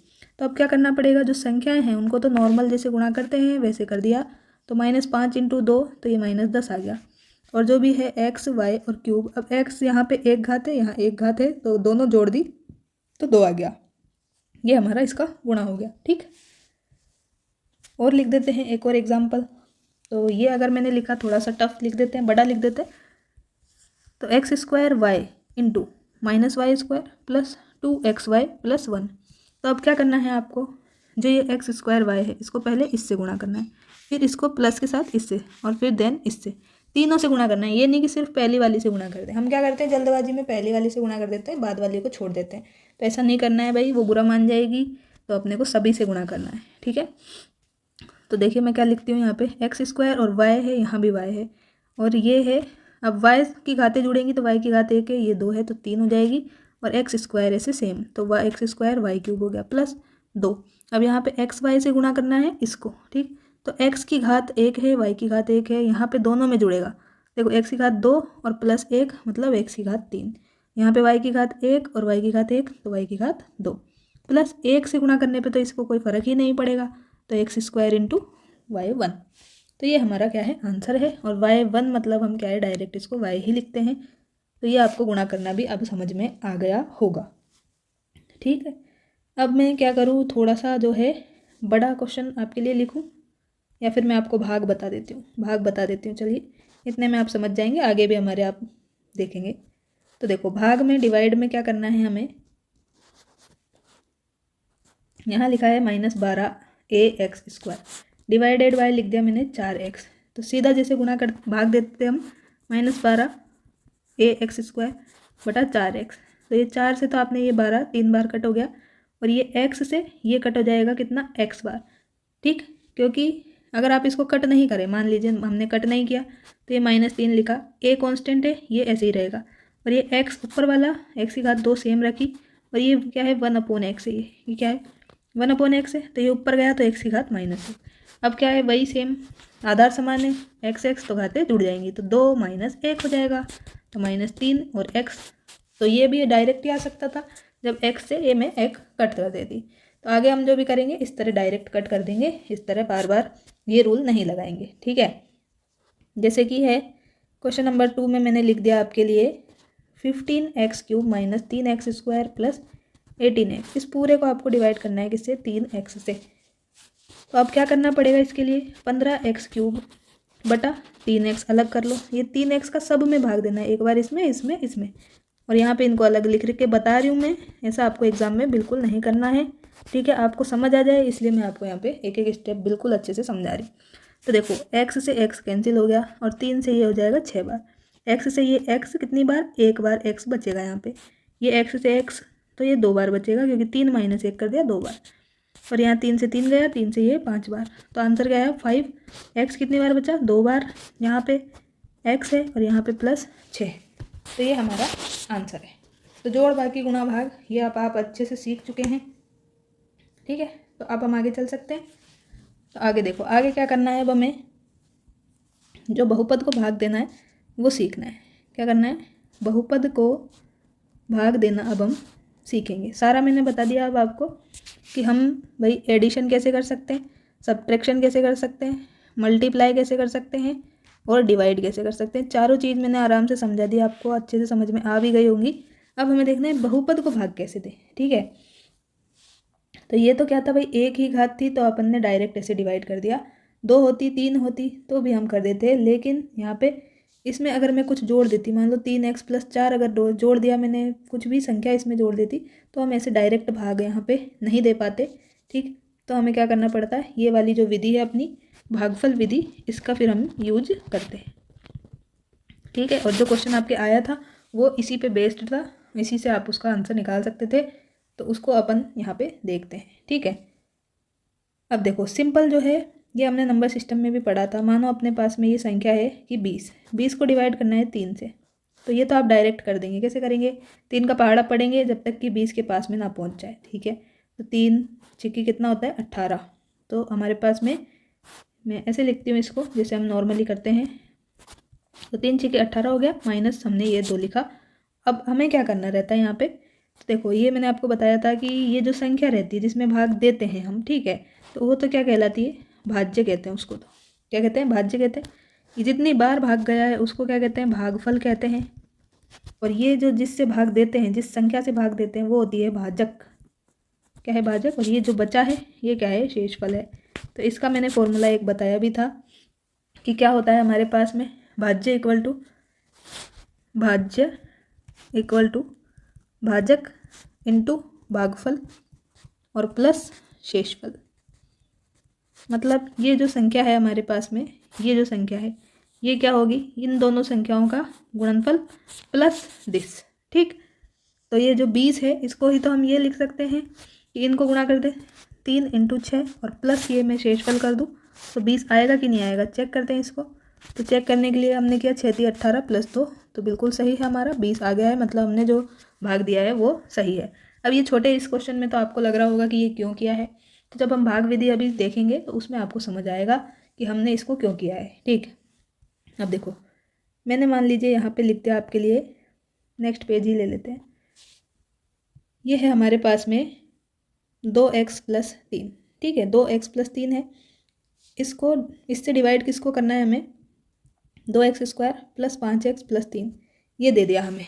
अब की बात, तो अब क्या करना पड़ेगा यहाँ पे आपको, आप यहाँ पे लिखिए 2x² + 5x + 3, ये है डिवाइड करना है। जैसे हमने किया 20/3 वैसे ही है, ठीक है। 20 की जगह आप ये समझ के चले और 3 की जगह हम ये समझ के चल रहे हैं, प्रॉब्लम्स नहीं आएगी, ठीक है। तो देखें अब हमें क्या करना है, यहाँ पे सिंपल सा ये है, और हमेशा जो है बढ़ती हुई घात से छोटी घात की तरफ ही लिखना है। चाहे यहाँ पे तो इन्होंने डायरेक्ट ही दिया है, क्वेश्चन में ऐसा नहीं दे तो आपको ऐसे ही करना है, ठीक है। अब क्या करना है, जो हमारे पास में फर्स्ट टर्म है, क्या है, ये जो जिसमें भाग देना है हमें, मतलब जो भाज्य है हमारा, ठीक है। जो भाज्य है उसकी जो फर्स्ट टर्म है, मतलब 2x³ जो है ना, इसमें क्या करना है, पहला जो पद है ये 2x², ये हमें इससे क्या गुणा करें हम कि ये ऐसा बन जाए। तो देखो 2x+3 है, ठीक है। तो इसमें हमें क्या गुणा करना पड़े कि 2x² ये बन जाए। बाद की संख्या कुछ भी बने उससे कोई अपने को ज़्यादा दिक्कत नहीं है, पहली संख्या जो है ना ये बराबर हो जानी चाहिए पहले तो अपने। तो पहला पद प्राप्त करने के लिए हम क्या करेंगे, यहाँ पे गुणा करेंगे x से। अब x से ही क्यों गुणा किया, क्योंकि यहाँ पे x की घात 2 है, यहाँ x की घात 1 है। तो 1 और 1 घात जब मिलेगी गुणा होगी तो 2 हो जाएगा, ठीक। तो जैसे मैंने यहाँ पे किया है तो ये x लिख दिया सिंपली। तो यहाँ पे 1 था, ठीक है। तो 2 × 1 तो 2 हो गया, और ये x और ये 1 घात और ये 1 घात मतलब 2 प्लस, अब ये 3 इससे भी गुणा होगा तो ये हो जाएगा +3x। अब ये जो गुणा समझाया था अभी ऊपर वो यहाँ पे काम आ रहा है। तो यहाँ मैंने लिख दिया है 2x² + 3x, और कितनी बार मतलब क्या गुणा किया है, जितनी बार भाग गया तो ये x बार, ये हमने लिख दिया। पहला स्टेप कंप्लीट। अब क्या करना है, अब हमें इनको क्या करना पड़ेगा, घटाना पड़ेगा, ठीक है।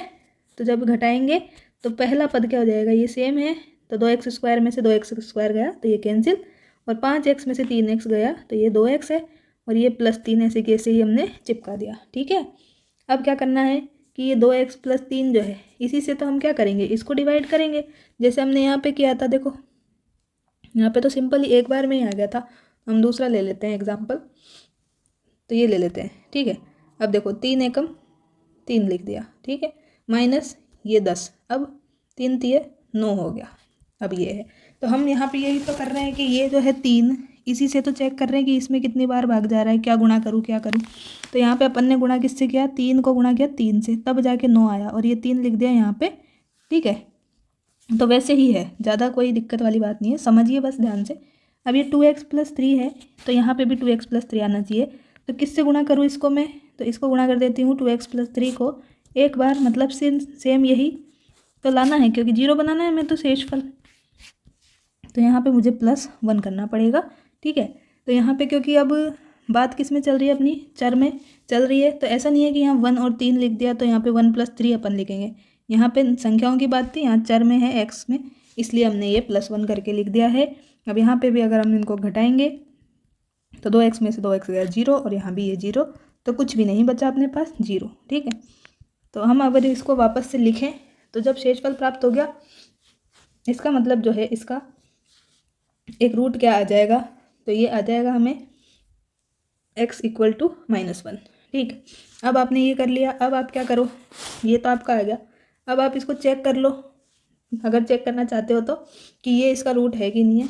तो अगर इसमें 2x² + 5x + 3 में x = -1 रखोगे तो ये 0 बन जाएगा। देखो माइनस का 2 हो गया, माइनस का 5 हो गया, और ये प्लस का, सॉरी ये माइनस का 2 नहीं, ये प्लस का 2 रहेगा, क्योंकि हम करेंगे देखो 2 × -1 का स्क्वायर + 5 × -1 + 3। अब -1 की घात क्या है, सम है, इसलिए ये ऑलवेज पॉजिटिव, इसलिए ये प्लस है। तो 2 और 3 ये 5, और 5 में से 5 गया तो ये 0। तो हमने जो सॉल्व किया है वो बिल्कुल सही है भाई। ये आप क्या कर सकते हैं, एग्ज़ाम में वेरीफाई करने के काम में ले सकते हैं कि भाई जो मैंने भाग दिया है वो सही है कि नहीं है, ठीक है। वहाँ पे आपको कोई बताने नहीं आएगा, तो आप आराम से ये काम कर सकते हो, विदिन 2 सेकेंड आप ये चेक कर सकते हो, ठीक है। अब मैं एक और एग्जाम्पल लिखती हूँ, वो भी हम करते हैं साथ में सोल्व। तो एक हमें आ जाए x³ - 1 को आपको डिवाइड करना है किससे, x - 1 से भाग देना है इसमें। तो दे लेते हैं, कौन सी बड़ी बात है। तो x - 1 से भाग देना है, तो x - 1 ले लिख दिया, किस में देना है, x³ - 1 में देना है, ओके। अब यहाँ पे तो मैडम x की घात 3 है, यहाँ x² है ही नहीं और x भी नहीं है, डायरेक्ट ही -1 है। तो ठीक है, कोई बात नहीं है, जो है उसके ही काम चलाते हैं। तो देखो हमें अब ये जो x - 1 है इसको किससे गुणा करूँ कि x³ आ जाए। तो x - 1 को मैं गुणा कर देती हूँ किससे, यहाँ 1 घात है, बनानी कितनी है, 3 घात। तो क्या यहाँ पे मैं x² से गुणा कर दूँ तो 2 और 1 3 घात बन जाएगी। तो जी हाँ बिल्कुल बन जाएगी मैम, मज़ा ही आ जाएगा। तो गुणा कर दो इनको। तो x की घात 1 को इससे गुणा किया, x की घात 3, -1 को इससे गुणा किया तो -x²। अब ये x³ तो लिख दिया, लेकिन यहाँ तो मैडम -1 है। अब मैं ये -x² कहाँ लिखूँ, तो इसके नीचे मत लिखिए आप, इसको अलग से यहाँ पे लिख दीजिए, ठीक है। अब क्या करो, अब क्या करना है, तो अरे मैडम अब तो घटाना है, तो घटा दीजिए। तो ये हमने घटा दिया, ये 0 हो गया, ठीक है। अब यहाँ पे क्या हो जाएगा, घटा रहे हैं हम, तो यहाँ पे हो जाएगा अपने पास में प्लस। अब यहाँ पे देखो ये क्या किया आपने, माइनस किया, इसलिए ये प्लस हो गया। तो ये घात अब आपने एक्स स्क्वायर लिख दी और -1 लिख दिया। अब आपको ये एक्स स्क्वायर -1 जो है इससे डिवाइड करना है, इसको डिवाइड करना है इससे। अब वापस वही टास्क है कि x-1 है और बनाना क्या है एक्स स्क्वायर। तो हम क्या करें भाई, x से गुणा कर दें, क्योंकि एक घात यहाँ है एक घात ये है, गुणा करने पे एक्स स्क्वायर बन जाएगी। ठीक है, बाद वाली कुछ भी आए ये इससे अभी अपन को कोई लेना देना नहीं है। तो ये हमने कर दिया, गुणा किससे किया आपकी बार, x से, तो उसको साथ में यहाँ लिखते जाओ, x³ हो गया, प्लस अब की बार x से आपने गुणा कर दिया। यहाँ पे क्या आया, x² - x आ गया, ये लिख दिया। अब आपको क्या करना है, वापस से घटा देना है, तो माइनस और ये माइनस प्लस, तो ये हो गया। अब यहाँ पे क्या आ जाएगा, ये प्लस है तो ये इसके साथ में जाएगा। ठीक है, और ये -1 अलग है तो इसको भी मेरे को यहाँ पे नहीं लिखना चाहिए था। ठीक है, यहाँ पे अगर यहाँ लिखेंगे, क्योंकि यहाँ कांस्टेंट के नीचे लिखेंगे तो आप कंफ्यूज नहीं होंगे। ओके, तो ये हो गया प्लस का x-1। अब क्या करना है, तो अब कितनी बार डिवाइड करें, किससे गुणा करें, तो x-1 को 1 से गुणा कर दो। तो 1 से गुणा किया तो डायरेक्ट अपन ये लिख सकते हैं। और अब की बार आपने ये किया तो ये 0 आ गया। ठीक, तो जब हमने डिवाइड किया तो हमारे पास में क्या आ गया, 0 आ गया। मतलब x = 1 अगर हम इसमें डायरेक्ट भी रख देते तो हमारे पास में क्या आ जाता, 1 - 1 0 ही आ जाता। ठीक है, तो ये भी अपनी एक प्रमेय ही है कि px जो हमें दिया है x³ - 1 और ये दिया है कि x-1 जो है इससे डिवाइड करना है, इससे डिवाइड करना है। मतलब क्या है, ये x = 1 आपको क्या करना है, इसमें पुट कर देना है तो आपके पास वैल्यू आ जाएगी और ये वेरीफाई हो जाएगा। अब यहाँ पे तो इन्होंने कोई वैल्यू नहीं दी थी, अब आपको कुछ फाइंड करने के लिए दे सकता है तो उसमें अपने काम आता है। जैसा कि वो एक क्वेश्चन था आपके, देखो ये वाला क्वेश्चन था, 1 मिनट, ये जो क्वेश्चन है, ठीक है, ये जो आपका क्वेश्चन था इसमें आपको यही अप्रोच लगानी थी कि x³ और ये दिया है। ठीक है, एक शून्य की इन्होंने दे दिया, मतलब x की वैल्यू क्या दे दी इन्होंने, x = -1, मतलब x + 1 = 0 दे दिया।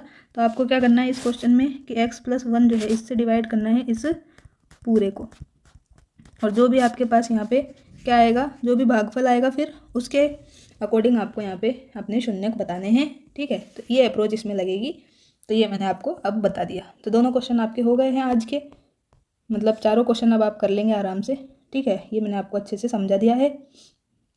अब मैं एक चीज़ और आपको बता देती हूँ जो भी आपके क्लियर हो जाए। तो देखो,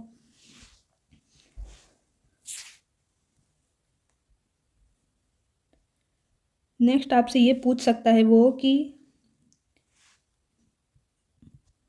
क्या पूछ सकता है कि x - 5 x³ - 3x² plus ax - 10 का क्या है, एक गुणनखंड है। क्या है, एक गुणनखंड है, फैक्टर है।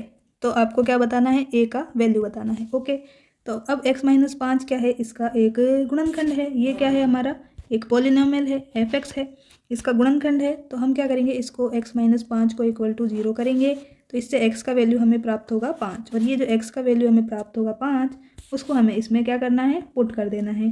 ठीक है, पुट करने पे क्या होगा, a की वैल्यू हमारे पास में पुट करना है तो ये हो जाएगा हमारे पास में px = 0, मतलब p और x की जगह 5 रखूँ तो ये 0 आएगा, क्योंकि इन्होंने कहा है कि ये अपना क्या है भाई, एक गुणनखंड है। ठीक है, तो ये क्या है, शेषफल प्रमेय होती है, उसी से हम करते हैं। तो x की जगह यहाँ 5 पुट करते चलते हैं और देखते हैं क्या होता है। तो 5 की घात 3 - 3 × 5 की घात 2 प्लस a × 5 - 10 = 0। तो 5 की घात 3 आपको याद होगा ही, 5 का क्यूब याद करवाया था फर्स्ट क्लास में ही, 125, 5 का स्क्वायर भी याद होगा, 25, 25 थी 75 प्लस 5 और a पता नहीं है जब तो इसको कर रहे हैं, तो a को a ही रखना है। और ये अब जो भी संख्याएं हैं उनको जोड़ लो, तो 125 और -75 कर लेंगे, क्या आ जाएगा, 125 - 75 और -10, तो ये माइनस का 10 भी हम इधर ही ले लेते हैं। तो 125 - 85 करना है। ठीक है, तो ये आ गया अपने पास में 40 प्लस 5 है = 0। तो a की वैल्यू क्या आ जाएगी हमारे पास, -40/5, तो a की वैल्यू आ गई हमारे पास -8। तो इस तरह के क्वेश्चन भी पूछे जाने की पूरी संभावना है। ठीक है,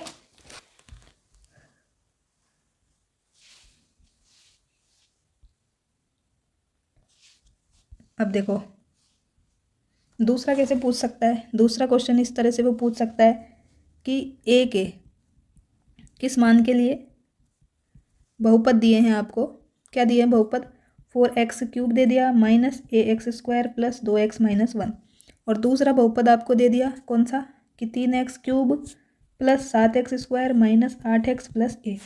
इन दोनों में क्या है, x-1 से क्या दिया जाता है, भाग दिया जाता है, और शेषफल क्या बचता है अब की बार भाई, शेषफल इक्वल बचता है। ठीक है, तो आपको ये a का वैल्यू फाइंड करना है, जो a कहाँ दिख रहा है, यहाँ दिख रहा है और यहाँ, ठीक, तो ये आपको बताना पड़ेगा। तो इन्होंने कहा है कि x-1 से डिवाइड करने पे शेषफल इक्वल है, तो शेषफल इक्वल है तो क्या करना पड़ेगा भाई, ये क्या है, x=1, एक बार इसमें पुट करो एक बार इसमें, और =0 कर दो। तो इसको मैं मान लेती हूँ p1x, मतलब पहला पॉलिनोमियल, इसको p2x। तो सीधा सा ये करना है कि एक बार तो p1 और x की जगह 1 = 0 करना है, और इधर कर लेते हैं p2 और x की जगह 1 0। ठीक है, अब x की जगह 1 पुट करते हुए चलते हैं, तो 4 × 1 तो 4 माइनस a × 1 तो a प्लस 2 माइनस 1 = 0। सॉल्व कर लो इसको, तो 4 और 2 कितना हो गया, 6, 6 माइनस 1 5, तो 5 माइनस a = ये हो गया अपने पास 0।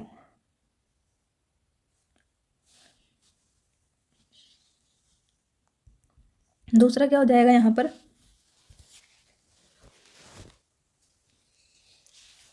सॉरी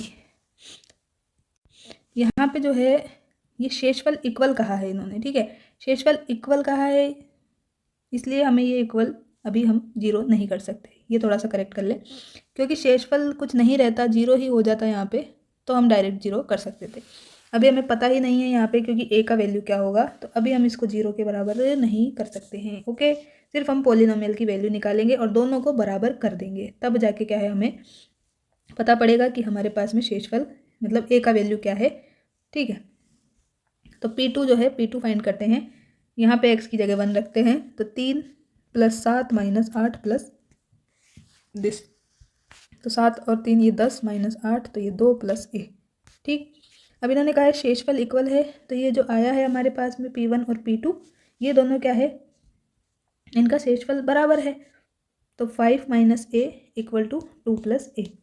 अब a यहाँ है, a यहाँ है, दोनों को साथ में रखेंगे तो क्या आ जाएगा, देखो इसको इधर भेज देते हैं और ये 2 इधर आएगा, तो 5 - 2 और ये a और ये प्लस का a हो गया। ठीक है, तो ये 3 = 2a, तो a का वैल्यू आया हमारे पास 3/2, क्या आ गया, 3/2 आ गया। तो इस तरह का क्वेश्चन भी पूछा जाए तो डरना नहीं है, एक क्वेश्चन ये हमने कर लिया कि इस तरह का पूछा जा सकता है, और अभी भी पूछा गया था तो वहाँ पे भी आपको ये कर देना है। ठीक है, और भाग देना डायरेक्ट आपको पूछा जाए तो वो भी आपको सिखा दिया है। ओके, नेक्स्ट कॉन्सेप्ट मैं आपको बता देती हूँ कि बहुपदों के गुणनखंड भी आपसे कभी कभार पूछा जाए तो वो भी आप कर सकें। तो बहुपदों के गुणनखंड के लिए सीधा सा ये करना रहता है कि देखो, पहला तो ये है कि जैसे हम गुणनखंड क्या है, ठीक है, गुणनखंड फैक्टर जो भी है, तो सीधा सा ये है कि कोई भी संख्या है हमारे पास, किसी भी संख्या को क्या है हम टुकड़ों के रूप में लिख सकते हैं। ठीक है, किसी भी संख्या को टुकड़े करके अगर हम क्या करें, ये बोलें कि ये जो टुकड़े हमने किए हैं, ये जो टुकड़े किए हैं वो क्या है, उससे क्या है हमारी संख्या, उससे संख्या क्या है, डिवाइड है। ठीक है, सीधा सा मतलब ये है कि 12 लिखा मैंने, 12 जो है इसके टुकड़े क्या हैं, इसको 3 × 4 में लिख सकती हूँ। तो सीधा सा कहने का मतलब ये है कि ये जो संख्या है 12, ये 3 से भी डिवाइड है और ये संख्या 4 से भी डिवाइड है, बस यही है इसका मतलब। ठीक है, तो 12 का फैक्टर 3 भी है और 4 भी है। ऐसे ही x² - y² है, तो इसको हम ऐसे भी लिखते हैं भाई x - y × x + y, तो इसका फैक्टर x - y भी है और x + y भी है, ये दोनों इसके गुणनखंड है। ऐसे ही यहाँ पे मैंने लिख दिया, मान लीजिए p + q × x। ठीक, तो ये मैंने लिख दिया है, तो यहाँ पे अपन इसको p × x + qx भी लिख सकते हैं, और ये हमने यहाँ पे ऐसे कॉमन ले लिया है। ठीक है, अब हमें करने हैं किसके गुणनखंड की, x की घात 4 - 81 y की घात 4 है, इसके हमें क्या बताने हैं भाई, गुणनखंड बताइए आप, फैक्टर बताइए। अब आप देख के घबरा जाएंगे, तो घबराने की कोई आवश्यकता नहीं है। यहाँ पे देखिए ये आपको 81 दिख रहा होगा 9 का स्क्वायर, तो 9 का स्क्वायर तो 9 लिखो, ये y का स्क्वायर लिख सकते हो क्या, तो 9y का स्क्वायर। इतना समझ में आना चाहिए, आ गया। यहाँ पे x की घात 2 लिख सकते हैं और इसकी घात 2, ठीक है, इतना आपको समझ में आ गया। अब ये वाला फॉर्मूला जो अभी देखा है इसी को यूज़ लेंगे, तो यहाँ पे लिखेंगे हम x square minus 9y² plus into x square plus 9y²। अब इसके लिए तो कोई फॉर्मूला अवेलेबल ही नहीं है हमारे पास में, लेकिन इसके लिए है। अब इसके लिए कैसे है कि ये अगेन आपको दिख रहा है किसका स्क्वायर, 3 का स्क्वायर, तो 3 का स्क्वायर लिखेंगे और यहाँ पे y, तो 3y का स्क्वायर हो गया। इसको लिख सकते हो x का स्क्वायर, ठीक है। अब इसको वापस से यही फॉर्मूला यूज़ करेंगे, तो क्या लिख सकते हैं, एक बार तो माइनस में x माइनस 3y, दूसरा गुणा में प्लस में, और इसको सेम कॉपी कर दिया, ये एक्स स्क्वायर प्लस 9y²। तो ये क्या हो गया हमारा, इसका गुणनखंड हो गया है, यही हमारा इसका आंसर है। तो ये हमने कर दिया। दूसरा आपसे पूछ सकता है कैसे, कि कोई संख्या हम उसमें ऐड कर दें, या तो क्या है ऐड कर दें, या फिर क्या कर दें सब्ट्रैक्ट कर दें, तो भी हम उसके गुणनखंड फाइंड कर सकते हैं। जैसे अपने पास में है x की घात 4 प्लस 4y², इनके गुणनखंड करने हैं। लेकिन अब इसमें तो ना तो कोई ये आपको, अब ये प्लस वाला है यहाँ पे, तो प्लस वाले में दिक्कत है, यहाँ तो माइनस था, तो आपने ये वाला फॉर्मूला जुगाड़ कर लिया। यहाँ पे आपके यहाँ पे बन तो रहा है कि x² का स्क्वायर प्लस 2y का स्क्वायर, लेकिन इसका आप करेंगे क्या, इसके लिए फॉर्मूला तो है ही नहीं अपने पास, तो फॉर्मूला यहाँ माइनस के लिए है बीच में, स्क्वायर हो तो, पर यहाँ तो गड़बड़ हो गई। तो यहाँ पे हमें क्या करना पड़ेगा, यहाँ पे हमें कोई सा जो है नंबर हम ऐड कर सकते हैं और उसको माइनस कर सकते हैं, क्योंकि जैसे मैंने इसमें +1 किया और -1, तो ये 0 हो जाता है। तो इसी तरह कोई भी नंबर हम इसमें जोड़ सकते हैं, घटा सकते हैं इसी तरह से। इसलिए हम क्या करेंगे यहाँ पे कि x की घात 4 प्लस 4y 4 है, सॉरी 4y की घात 2 है। तो हम यहाँ पे क्या करेंगे, देखो मैं यहाँ पे क्या करूँ, 2x स्क्वायर, सॉरी मैं इसमें 4x² y² जोड़ दूँ और यही मैं इसमें से घटा दूँ, तो कोई फ़र्क पड़ेगा, तो आप कहेंगे नहीं पड़ेगा, ये तो आप कैंसिल भी कर सकते हो मैम, ठीक है, पर कैंसिल नहीं करना, हमें इसका क्या करना है, गुणनखंड करना है, इसीलिए तो हमने ये जोड़ा था, घटाया था। अब ये क्यों किया है, तो ये अभी समझ में आ जाएगा कि इसको देखो क्या लिख सकते हैं। अब एक बार तो 2, और यहाँ पे 2 × 2 4 होगा, तो 2 × x², और ये मैंने लिख दिया 2y²। और इस वाले को क्या लिख सकते हैं, इसको लिख सकते हैं 2 × ये x², और हम लिख सकते हैं इसको, सॉरी 2xy²।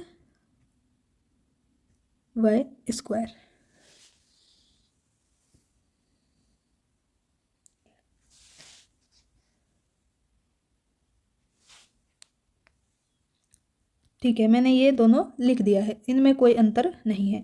अब यहाँ पे क्या होगा, तो इसको x की घात 4 है, इसको भी ऐसे लिख सकते हैं x की घात 2 प्लस दिस, ये है 2y की घात 2। ओके, अब यहाँ पे देखिए, तो यहाँ पे क्या हुआ हमारे पास, ये आपको दिखाई दे रहा होगा a² प्लस b² प्लस ये 2 और ये a और ये b, ठीक है, ये दिख रहा है आपको, तो ये दिख रहा है, तो इसको हम क्या लिखते हैं, a प्लस बी का होल स्क्वायर लिखते हैं। अब a प्लस बी की जगह क्या है, x है, और यहाँ 2y है, तो ये लिख दिया हमने x प्लस 2y का होल स्क्वायर, ठीक है। तो यहाँ तक की टर्म का काम खत्म। अब ये वाली टर्म सेम कॉपी कर देते हैं, तो ये हमने ऐसे कि ऐसे ही लिख दिया है। अब क्या करना है, यहाँ पर अब माइनस वाला आ गया बीच में, तो ये वाला फॉर्मूला लगा देंगे वापस से, x minus Y into X plus Y का। अब यहाँ पे x की जगह तो क्या है, x प्लस 2y है पूरा का पूरा, तो ये लिख देते हैं x प्लस 2y, और माइनस y मतलब ये पूरी टर्म, तो माइनस 2xy, और यहाँ पे एक बार यहाँ माइनस है, तो यहाँ पे ये एक बार प्लस हो जाएगा। बस ये अपना इसका क्या हो गया, फैक्टर हो गया। बस यही हमें करना था, ठीक। तो ये कभी कभार पूछा जा सकता है, अभी तक तो पूछा नहीं गया है, आगे पूछा जाए तो आपको आना चाहिए। अब ये कुछ फॉर्मूलाज है जो मैं आपके लिए लिख देती हूँ, तो डायरेक्ट याद रख लेना। तो x प्लस 1/x आपको दिया हुआ रहे कुछ a क्या है, कोई भी अपने पास में एक वास्तविक संख्या है, और आपसे पूछा जाए x प्लस 1/x दे करके क्या पूछा जाए, पहला तो पूछ सकता है x² प्लस 1/x², तो आपको क्या करना है, ये जो नंबर है इसका क्या करना है, वर्ग करना है और इसमें से 2 घटा देना है। क्या कर देना है, इसमें से 2 घटा देना है, तो आपको मिल जाएगा आपका ये आंसर। ओके। दूसरा आपसे क्या पूछ सकता है, x² माइनस क्या पूछ लेगा, माइनस पूछ ले 1/x²। तो आप क्या आंसर करेंगे वहाँ पर, क्या आंसर करेंगे आप वहाँ पर, सॉरी, तो ये तो हमारे पास होगा ही नहीं। अब ये क्यों नहीं होगा, तो ये भी मैं आपको समझा देती हूँ, चलिए। और ये कैसे आया ये भी बता देती हूँ, अगर आप भूल जाएं तो देखो ये जो है ना हमारे पास, इसका मैंने क्या कर दिया, वर्ग कर दिया दोनों तरफ मतलब दोनों पक्षों में वर्ग कर दिया। तो ये x + 1/x² है इक्वल टू a²। ठीक, अब इसको मैं ओपन कर सकती हूँ किस फॉर्मूले की हेल्प से, a + b का होल स्क्वायर तो equal to a² + b² + 2ab से। तो ये है a, ये है b, तो ये लिखा x² + 1/x² + 2। a क्या है x, b क्या है 1/x इक्वल टू a²। अब x से x कैंसिल और ये 2 इधर जाता है, तो ये बन जाता है हमारे पास x² + 1/x² equal to a² - 2। तो this formula is here. Okay. इसी तरह से जो है हमें क्या करना पड़ता है, यहाँ पर अगर आपसे पूछा जाए, ये पूछ लिया, अब आगे पूछा जाए कि x⁴ + 1/x⁴ क्या होगी, तो आपको वापस से यही प्रोसेस दोहरानी पड़ेगी। तो आपके पास में यहाँ पे आंसर क्या आने वाला है, जो भी ये वैल्यू आएगी ना आपके पास, ठीक, ये वैल्यू मान लेते हैं b आई है b, तो आपको क्या करना पड़ेगा, b² - 2, बस ये करना है। जैसे मैं एक क्वेश्चन लिख देती हूँ आपके लिए कि x + 1/x हमें दिया है 4, ठीक, और आपको दोनों वैल्यूज़ बतानी है, x² + 1/x² और x⁴ + 1/x⁴। तो सीधा सा पहले क्या करना है, इसका वर्ग करना है, तो 4 का स्क्वायर - 2, तो 16 - 2 आया 14। और अब आपको ये जो फाइंड करना है, तो इसको करिए यहाँ पर सेम प्रोसेस, तो 14² - 2, तो 196 जो है, इसमें से आपको 2 करना है माइनस, तो दिस इज़ योर आंसर। ज़्यादा आपको दिक्कत नहीं आएगी। ओके, तो ये हो गया आपका इस तरह। ठीक, अब आपसे अगर पूछा जाए यहाँ पर ही x + 1/x देकर ही कि आप बताइए x³ + 1/x³ का वैल्यू, तो इसमें हो जाता है आपका a³ - 3a। क्या हो जाता है, a³ - 3a, तो हम वैल्यू यही ले लेते हैं 4³। ठीक, तो 4³ - 3 × 4, तो ये हो जाएगा 64 - 12, तो हमारा आंसर आने वाला है यहाँ पे 52। ओके, तो ये हो गया हमारा नेक्स्ट। लेकिन वहीं पर आपसे अगर पूछा जाए क्या, और ये आप कैसे कर सकते हैं कि x + 1/x हमें दिया है a, तो दोनों तरफ मैंने क्या किया, क्यूब, तो ये हो जाएगा x³ + 1/x³। ये हमारे पास फॉर्मूला होता ही है, तो मैंने बस कुछ भी नहीं किया यहाँ पर, ये हो गया ये, और ये वैल्यू तो हमें ये a दी ही है, तो ये हो जाएगा 3a, तो मैंने इसको यहाँ भेजा a³ - 3। तो यही इसका क्या था, मेथड था, जो मैंने यहाँ पे समझा दिया आपको। वहीं आपसे पूछ लेता क्या, x⁵ + 1/x⁵, तो इसका वैल्यू कैसे फाइंड आउट करेंगे, तो इसके लिए हमें करना पड़ेगा पहले x² + 1/x² को फाइंड, देन हमें उससे मल्टीप्लाई करना पड़ेगा x³ + 1/x³ से, देन हमें उसमें से सब्ट्रैक्ट करना पड़ेगा जो दिया है ये वैल्यू। ओके, तो ये सारा प्रोसेस हमें फॉलो करना पड़ेगा, तब जाके हमें इसका वैल्यू 5 पावर वाले का मिलेगा। ठीक है, तो आई होप ये आपको अच्छे से क्लियर हो गया होगा। ठीक है, अब यहाँ पे जब प्लस वाला पूछा है तो यहाँ माइनस आएगा, और जब यहाँ पे पूछा जाए आपसे माइनस वाला, तो आपको पता ही है कि यहाँ पे माइनस आता है तो उसका प्लस हो जाता है चेंज होके, तो यहाँ हो जाएगा a³ + 3a। ठीक है, और जब क्या दिया गया हो आपको, when x - 1/x = a। ठीक है, तो ये क्वेश्चन जो है आप कर सकते हैं आराम से। अब लास्ट कॉन्सेप्ट जो अभी अपना बचता है ये पॉलिनोमियल वाले चैप्टर में, ये बचता है एक गुणनखंड का, जो मैं आपको बता रही थी। तो देखो, एक तो है अपने पास द्विघात समीकरण, जिसको हम बोलते हैं क्वाड्रेटिक इक्वेशन। क्वाड्रेटिक इक्वेशन में हम क्या करते हैं, सीधा सा ये है हमारे पास ax² + bx + c = 0, ये है हमारी द्विघात समीकरण।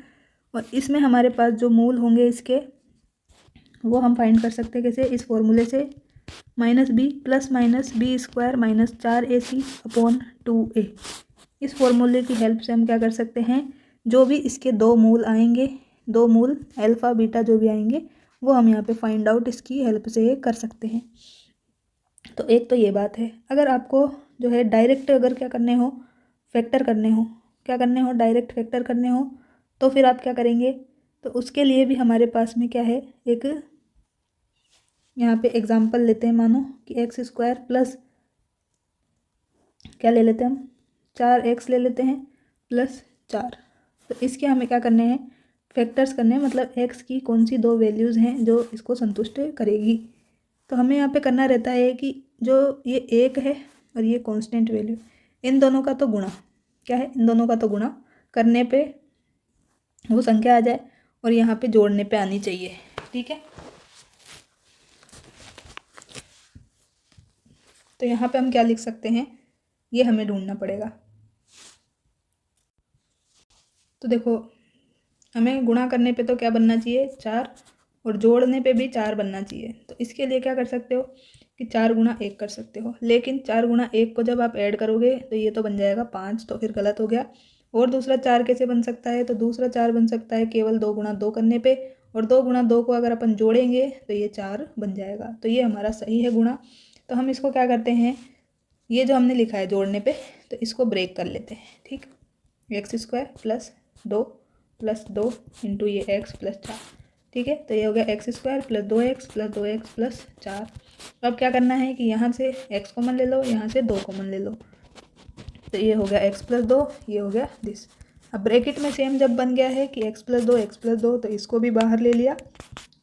यहाँ क्या बच गया x, यहाँ क्या बच गया प्लस 2। तो ये दोनों क्या है, हमारे इसके फैक्टर है। तो इसको अपन ऐसे भी लिख सकते हैं, ये एक घात, ये एक घात, तो x प्लस 2 की घात 2। ठीक, तो x की वैल्यू यहाँ पे -2 और -2 ही आएगी। तो इस तरह से निकाल सकते हो। ये अगर सोच पाओ तो ये अच्छा है, अगर ये नहीं सोच पाते हो, टाइम लगता है, तो सीधा सा इस फॉर्मूले में वैल्यू पुट करो और आंसर अपना ये फाइंड आउट कर लो। जैसे कि देखो, यहीं पे मैं बता देती हूँ कि हमने क्या लिया है यहाँ पे, x square plus 4x plus 4। तो यहाँ पे देखो a की वैल्यू क्या है, a की वैल्यू यहाँ पे कुछ भी नहीं है, तो a की वैल्यू है हमारे पास 1, a की वैल्यू है 1 यहाँ पे। b की वैल्यू x का गुणांक मतलब 4 है, c की वैल्यू चर मतलब कांस्टेंट तो 4 है। इस फॉर्मूले में वैल्यू रखेंगे इसमें, तो देखो क्या आएगा, x इक्वल टू -b मतलब माइनस का 4 प्लस माइनस b का स्क्वायर मतलब 4 का स्क्वायर 16 माइनस 4 इंटू 1 इंटू 4 बटा 2 इंटू a। तो ये तो हो गया, देखो 4 1 और ये 4, 4 चौको 16 -16 ये 0, तो ये पूरा कंप्लीट। तो ये बचा है -4/2, तो माइनस का 2। अब माइनस का 2 आ गया अपने पास में। ठीक है, तो बस इसी तरह से आपको क्या करना है, इसके रूट अपन फाइंड आउट कर सकते हैं। अब हम जो अपना नेक्स्ट इसमें चैप्टर है वो देखते हैं। ज़्यादा इसमें कुछ है नहीं, 5 से 10 मिनट आपके लगेंगे, जिससे आपका एक क्वेश्चन आया था वो मैंने पहले ही बता दिया, फिर भी वापस रिकॉल एक बार करा देती हूँ। तो हमें देखना है लीनियर इक्वेशन ऑफ 2 वेरिएबल। कौन सा, 2 वेरिएबल्स का देखना है, 2 चरों का रैखिक समीकरण जो है ये देखना है, 2 चरों के रैखिक समीकरण। तो क्या होता है ये कि देखो, एक चर तो अपने x हम देख रहे हैं अभी तक, दूसरा हमने ले लिया y। तो इन दोनों में कोई अपने रैखिक समीकरण मतलब एक घात वाली क्या होगी, एक समीकरण होगी, उसी को अपन लीनियर बोलते हैं। जैसे हमने देखा था कि ax plus B equal to 0, ये क्या है, अपना लीनियर इक्वेशन है। तो इसी तरह से होगी। अब ये 2 चरों में यहाँ तो सिर्फ x था, तो हम लिखेंगे इसको 2 चरों के लिए ax plus by plus c equal to 0। तो ये बन गई अपनी 2 चरों की रैखिक समीकरण, जहाँ पे ये जो a है, b है और c है, तीनों के तीनों क्या है, कांस्टेंट है और क्या है, रियल नंबर है, वास्तविक संख्याएं हैं। a 0 नहीं हो सकता और b भी 0 नहीं हो सकता, तभी क्या होंगी, ये हमारे पास में लीनियर इक्वेशन होंगी, रैखिक समीकरण होगी। ठीक है, पहली बात तो ये हो गई कि रैखिक समीकरण क्या होगी, तो 2 चरों की ये हो जाएगी और एक चर की ये हमारे पास में है। 2 चरों वाली जो एक रैखिक समीकरण है उसके क्या होते हैं, अपरिमित रूप से अनेक हल होते हैं, बहुत सारे हल हो सकते हैं कि यहाँ पे x की वैल्यू हम क्या रखें, क्या ना रखें, और y की क्या रखें, तब हमारे जो वैल्यू है वो 0 आ जाए। तो इसके बहुत सारे क्या हो सकते हैं, हल हो सकते हैं। ठीक है, पहली बात तो ये हो गई हमारी। और समीकरण का जो हल है वो हम यहाँ पे फाइंड आउट करेंगे। और 2 चरों वाली जो रैखिक समीकरण होगी उसका जो ग्राफ है, ग्राफ हमेशा कैसा बनेगा, उसका एक स्ट्रेट लाइन बनेगा। क्या बनेगा? स्ट्रेट लाइन, एक सरल रेखा बनेगा। क्या बनेगा? सरल रेखा। तो ये भी कभी पूछ ले तो आपको ध्यान होना चाहिए, कथन वाले में पूछा जा सकता है कि भाई रैखिक समीकरण कैसी दिखती है, तो ऐसी दिखती है। और ए बी सी जो है वो क्या होते हैं, A B C belongs to real number, तो रियल नंबर में होने चाहिए और ए का और बी का वैल्यू 0 नहीं हो सकता।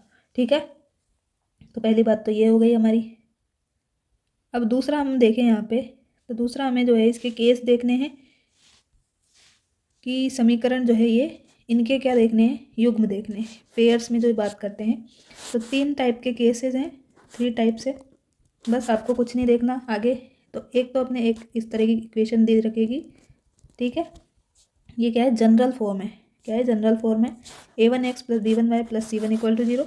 दूसरी इक्वेशन होगी a2x + b2y + c2 = 0, जहाँ पे a1 a2 b1 b2 c1 c2 ये सभी क्या है, रियल नंबर्स में आते हैं अपने। ठीक है, और जो ये a1² है + b1² ये भी 0 ना हो, और जो a2² है + b2² ये भी वैल्यू 0 के बराबर ना हो। अब 3 केस कौन से हैं, तो एक टेबल सी बना लेते हैं यहाँ पे। तो देखो पहला अपन लिखते हैं यहाँ पे कि कंडीशन क्या है हमारी, यहाँ पे हल कैसा आएगा उसका सॉल्यूशन, और यहाँ पे रेखाएं जो हैं, लाइंस कैसी होंगी। 3 चीज़ें हमें देखनी है और इसके आधार पे ही आंसर देना है। तो देखो सबसे पहला तो क्या हो सकता है कि a1 और a2 ये ही क्या है, बराबर ना आए।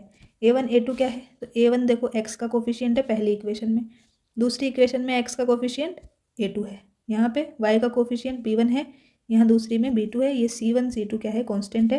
तो हम इनको भाग दे करके चेक करते जाएंगे और अपना यहाँ पे देखेंगे। ठीक, तो a1 a2 ये बराबर ना आए किसके, मतलब x का गुणांक जो है उसका अनुपात बराबर ना आए किसके, y के गुणांक के। तो हल कैसे हो जाएंगे अपने पास में, अद्वितीय हो जाएंगे, मतलब यूनिक सॉल्यूशन हो जाएंगे, अलग अलग सॉल्यूशन आएंगे अपने पास। और रेखाएं कैसी हो जाएंगी, प्रतिच्छेदी हो जाएंगी, एक दूसरे को क्या करेंगी, कट करेंगी, इंटरसेक्टिंग लाइन्स अपने पास आ जाएंगी। ठीक, इस तरह की लाइन्स। दूसरा केस क्या हो सकता है कि a1 a2 और b1 b2 तो बराबर आ जाए, लेकिन c1 और c2 बराबर ना आए। तो क्या हो जाएगा इस कंडीशन में कि कोई भी हल हमें नहीं मिलेगा, कोई हल नहीं मिलेगा। तो रेखाएं कैसी हो जाएगी, समांतर होंगी, क्योंकि समांतर रेखाएं हैं, ऐसे चलती जा रही है। अब कहीं पे ये कट ही नहीं कर रही, ठीक है, अगर रेखाएं कहीं कट नहीं करती तो उसका क्या होता है भाई, कोई सॉल्यूशन नहीं होता। ये हमारा दूसरा हो गया। तीसरा केस क्या है, लास्ट केस।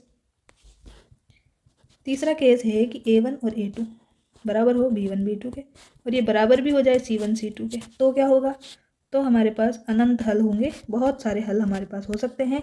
और रेखाएं अब की बार कैसी होंगी, तो अब की बार होंगी संपाती, मतलब ये एक लाइन है, ठीक, और इसी के ऊपर में ये दूसरी लाइन जा रही है, फिर तीसरी लाइन जा रही है, और अपने को दिखाई नहीं दे रही कि पहली लाइन कौन सी थी। ठीक है, तो एक के ऊपर एक लाइन इस तरह है। तो ये हमारे पास अनंत हल है इसके। बस ये 3 कंडीशन आपने याद रखी और आपका 1 नंबर पक्का है अगर इससे क्वेश्चन आया तो। ठीक है, ये हो गया।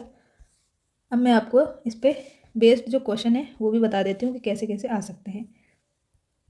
एक आया है वो तो मैंने बता ही दिया कि क्या करना था उसमें। ठीक है,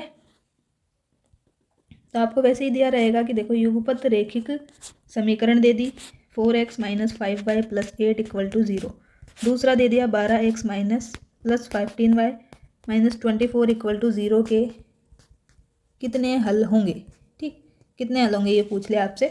ऑप्शन दे दिया कि अद्वितीय होंगे, बी ऑप्शन दे दिया कि कोई हल ही नहीं होगा, तीसरा क्या देंगे, अनंत हल होंगे, और चौथा ऑप्शन आपको पता ही है कि हम पता ही नहीं कर सकते, नॉट फाउंड। ठीक, तो देखो तीनों कंडीशन दे दी, एक ये ऑप्शन दे दिया, और ई आपका ऑप्शन रहेगा कि क्या है, अनुत्तरित, आपको अटेम्प्ट नहीं करना। अब आपको सॉल्व करना है, तो सीधा सा फंडा आपको क्या देखना है, जल्दी से क्वेश्चन देखते ही कि कितने हल होंगे ये पूछा है, तो चलो x के गुणांकों का भाग दे लेते हैं। तो 4/12 यहाँ पे दे लेते हैं, -5/5 15, और यहाँ पे 8/-24। अब एक चीज़ का विशेष ध्यान रखना है कि वो क्या करेंगे एग्जामिनर, आपको यहाँ पे =0 नहीं देंगे कभी कभी। ठीक, तो आपको =0 बनाना पड़ेगा, उसको इधर भेज करके, लेफ्ट हैंड साइड में भेज करके, चिन्ह चेंज करके, वरना आपका आंसर जो है प्लस माइनस में गड़बड़ा सकता है। ओके, यहाँ तो इन्होंने बराबर में दे दिया था, तो अपना काम बन गया यहाँ पे। अब हम चेक कर रहे हैं यहाँ पे, तो देखो काटा पीटी मचा लो पहले। ये हो गया 1/3, यहाँ पे माइनस हटा सकते हैं क्या, नहीं हटा सकते, क्योंकि नीचे माइनस नहीं है, तो ये भी 1/3, ये भी 1/3। अब यहाँ पे क्या हो रहा है, देखो 1/3 है, -1/3 है, -1/3 है। अब ये वाला क्या है कि A1 और A2 ही बराबर नहीं आया यहाँ, तो A1 और A2 ही बराबर नहीं आता है, तो यहाँ क्या बताया है, पहला ही केस अद्वितीय हल है हमारे पास में। क्या होगा, A1 A2 ही बराबर नहीं आया, तो C1 B1 और ये दोनों बराबर आ गए तो भी कोई हमें मतलब नहीं रहेगा, पहले ये चेक करना है, ठीक है। तो क्या हो गया, अद्वितीय हल हो गए, मतलब रेखाओं के कितने हो जाएंगे, क्या हो, सॉरी क्या होगी, रेखा प्रतिच्छेदी होगी, एक दूसरे को कट करेगी, और कट कहाँ पे कर रही है, यहाँ पे एक जगह कट कर रही है, इसलिए इसका क्या होगा, एक हल होगा, ठीक है। तो ऑप्शन में हमें करना है अद्वितीय हल, राइट। तो क्वेश्चन देखते ही जल्दी से आपको इन दोनों को डिवाइड करना है, इन दोनों को भी विद साइन डिवाइड करना है और इनको भी, ठीक। और आपको देखना है कि ये बराबर आ रहे हैं नहीं आ रहे, कौन सा केस लग रहा है, ये आपको बिल्कुल अच्छे से वहाँ पे ध्यान में आ जाना चाहिए। अभी एक क्वेश्चन और करते हैं और आज की क्लास को यहीं एंड करते हैं। तो देखो, ये पूछा था कि के किस मान के लिए समीकरणों का समूह दिस और दिस का एक ही परिणाम है। तो एक ही परिणाम समझ देख के डरना नहीं है, मतलब अद्वितीय हल है, यूनिक सॉल्यूशन है, ठीक है। यूनिक सॉल्यूशन, अद्वितीय हल का मतलब एक ही रिजल्ट है, एक ही वैल्यू होगी, अलग अलग नहीं होगी। तो इसके लिए हमारे पास क्या था कि A1 A2 का रेशियो बराबर ना हो B1 B2 के, और रेखाएं कैसी होती है ये पूछ ले तो वो होंगी प्रतिच्छेदी होंगी, एक दूसरे को कट करेंगी यहाँ पर, और वैल्यू एक ही आती है इसलिए, ठीक है। तो हमें बताना है कि के किस मान के लिए, तो हमें यहाँ पे क्या करना पड़ेगा, A1 A2 वगैरह देखना पड़ेगा। तो x का गुणांक यहाँ क्या है, k है, यहाँ है 3, तो k/3 लिखा, यहाँ है y का 2 और यहाँ है 1, तो 2/1 लिख लिया हमने। और ये बराबर नहीं है तो इनको क्रॉस मल्टीप्लाई करना है, तो k ≠ 6। अब k ≠ 6 वाला हमारे पास कोई ऑप्शन ही नहीं है, तो इनमें से कोई नहीं हमारा आंसर था। 2012 में इस तरह का क्वेश्चन आया था। तो आज की क्लास को करते हैं यहीं पर एंड, और क्लास आपको अच्छी लगी होगी, क्लास आप लास्ट तक बने रहें इसके लिए थैंक यू, और मिलते हैं नेक्स्ट क्लास में। क्लास अच्छी लगी है तो प्लीज़ क्लास को लाइक करें, अपने दोस्तों के साथ शेयर करें, और उन्हें बताएं कि यहाँ पर भी अच्छी क्लासेस चल रही हैं जो कि बेसिक से बिल्कुल स्टार्ट की है, आपके लिए ही की है। आपको बिल्कुल इसका फ़ायदा होगा, जब आप एग्ज़ाम में बैठेंगे तो आपका कॉन्फिडेंस अच्छे से क्या होगा, रहेगा, तो आप अच्छे क्वेश्चन वहाँ पे अटेम्प्ट कर पाएंगे। जो आपकी सिली मिस्टेक्स हैं वो आप नहीं करें, इसी उम्मीद के साथ में मैं आपको पढ़ा रही हूँ। चाहे से पढ़ने वाले अपने पास बच्चे कम हो, लेकिन मैं बिल्कुल भी इसमें लापरवाही नहीं कर रही हूँ कि कम बच्चे हैं तो ऐसा ही टाइम पास पढ़ा के चले जाएं। मैं बिल्कुल डेडिकेशन से आपके लिए यहाँ पर डेली क्लासेज देने की कोशिश करती हूँ। आप अगर सपोर्ट नहीं करेंगे तो फिर थोड़ा सा परेशानी हो सकती है, ठीक है। तो आप भी अपने दोस्तों को बताएं और अच्छे से अपने भी बेसिक क्लियर करें। कोई भी डाउट है तो आप कमेंट सेक्शन में लिख सकते हैं, और अपना चैनल है RPSC तरंग के नाम पे, उस पर भी आप टेलीग्राम पे पूछ सकते हैं। क्लास की PDF भी जो है आपको यहाँ पे मिल जाएगी, ठीक है। तो मिलते हैं नेक्स्ट क्लास में, तब तक के लिए see you, take care, bye bye.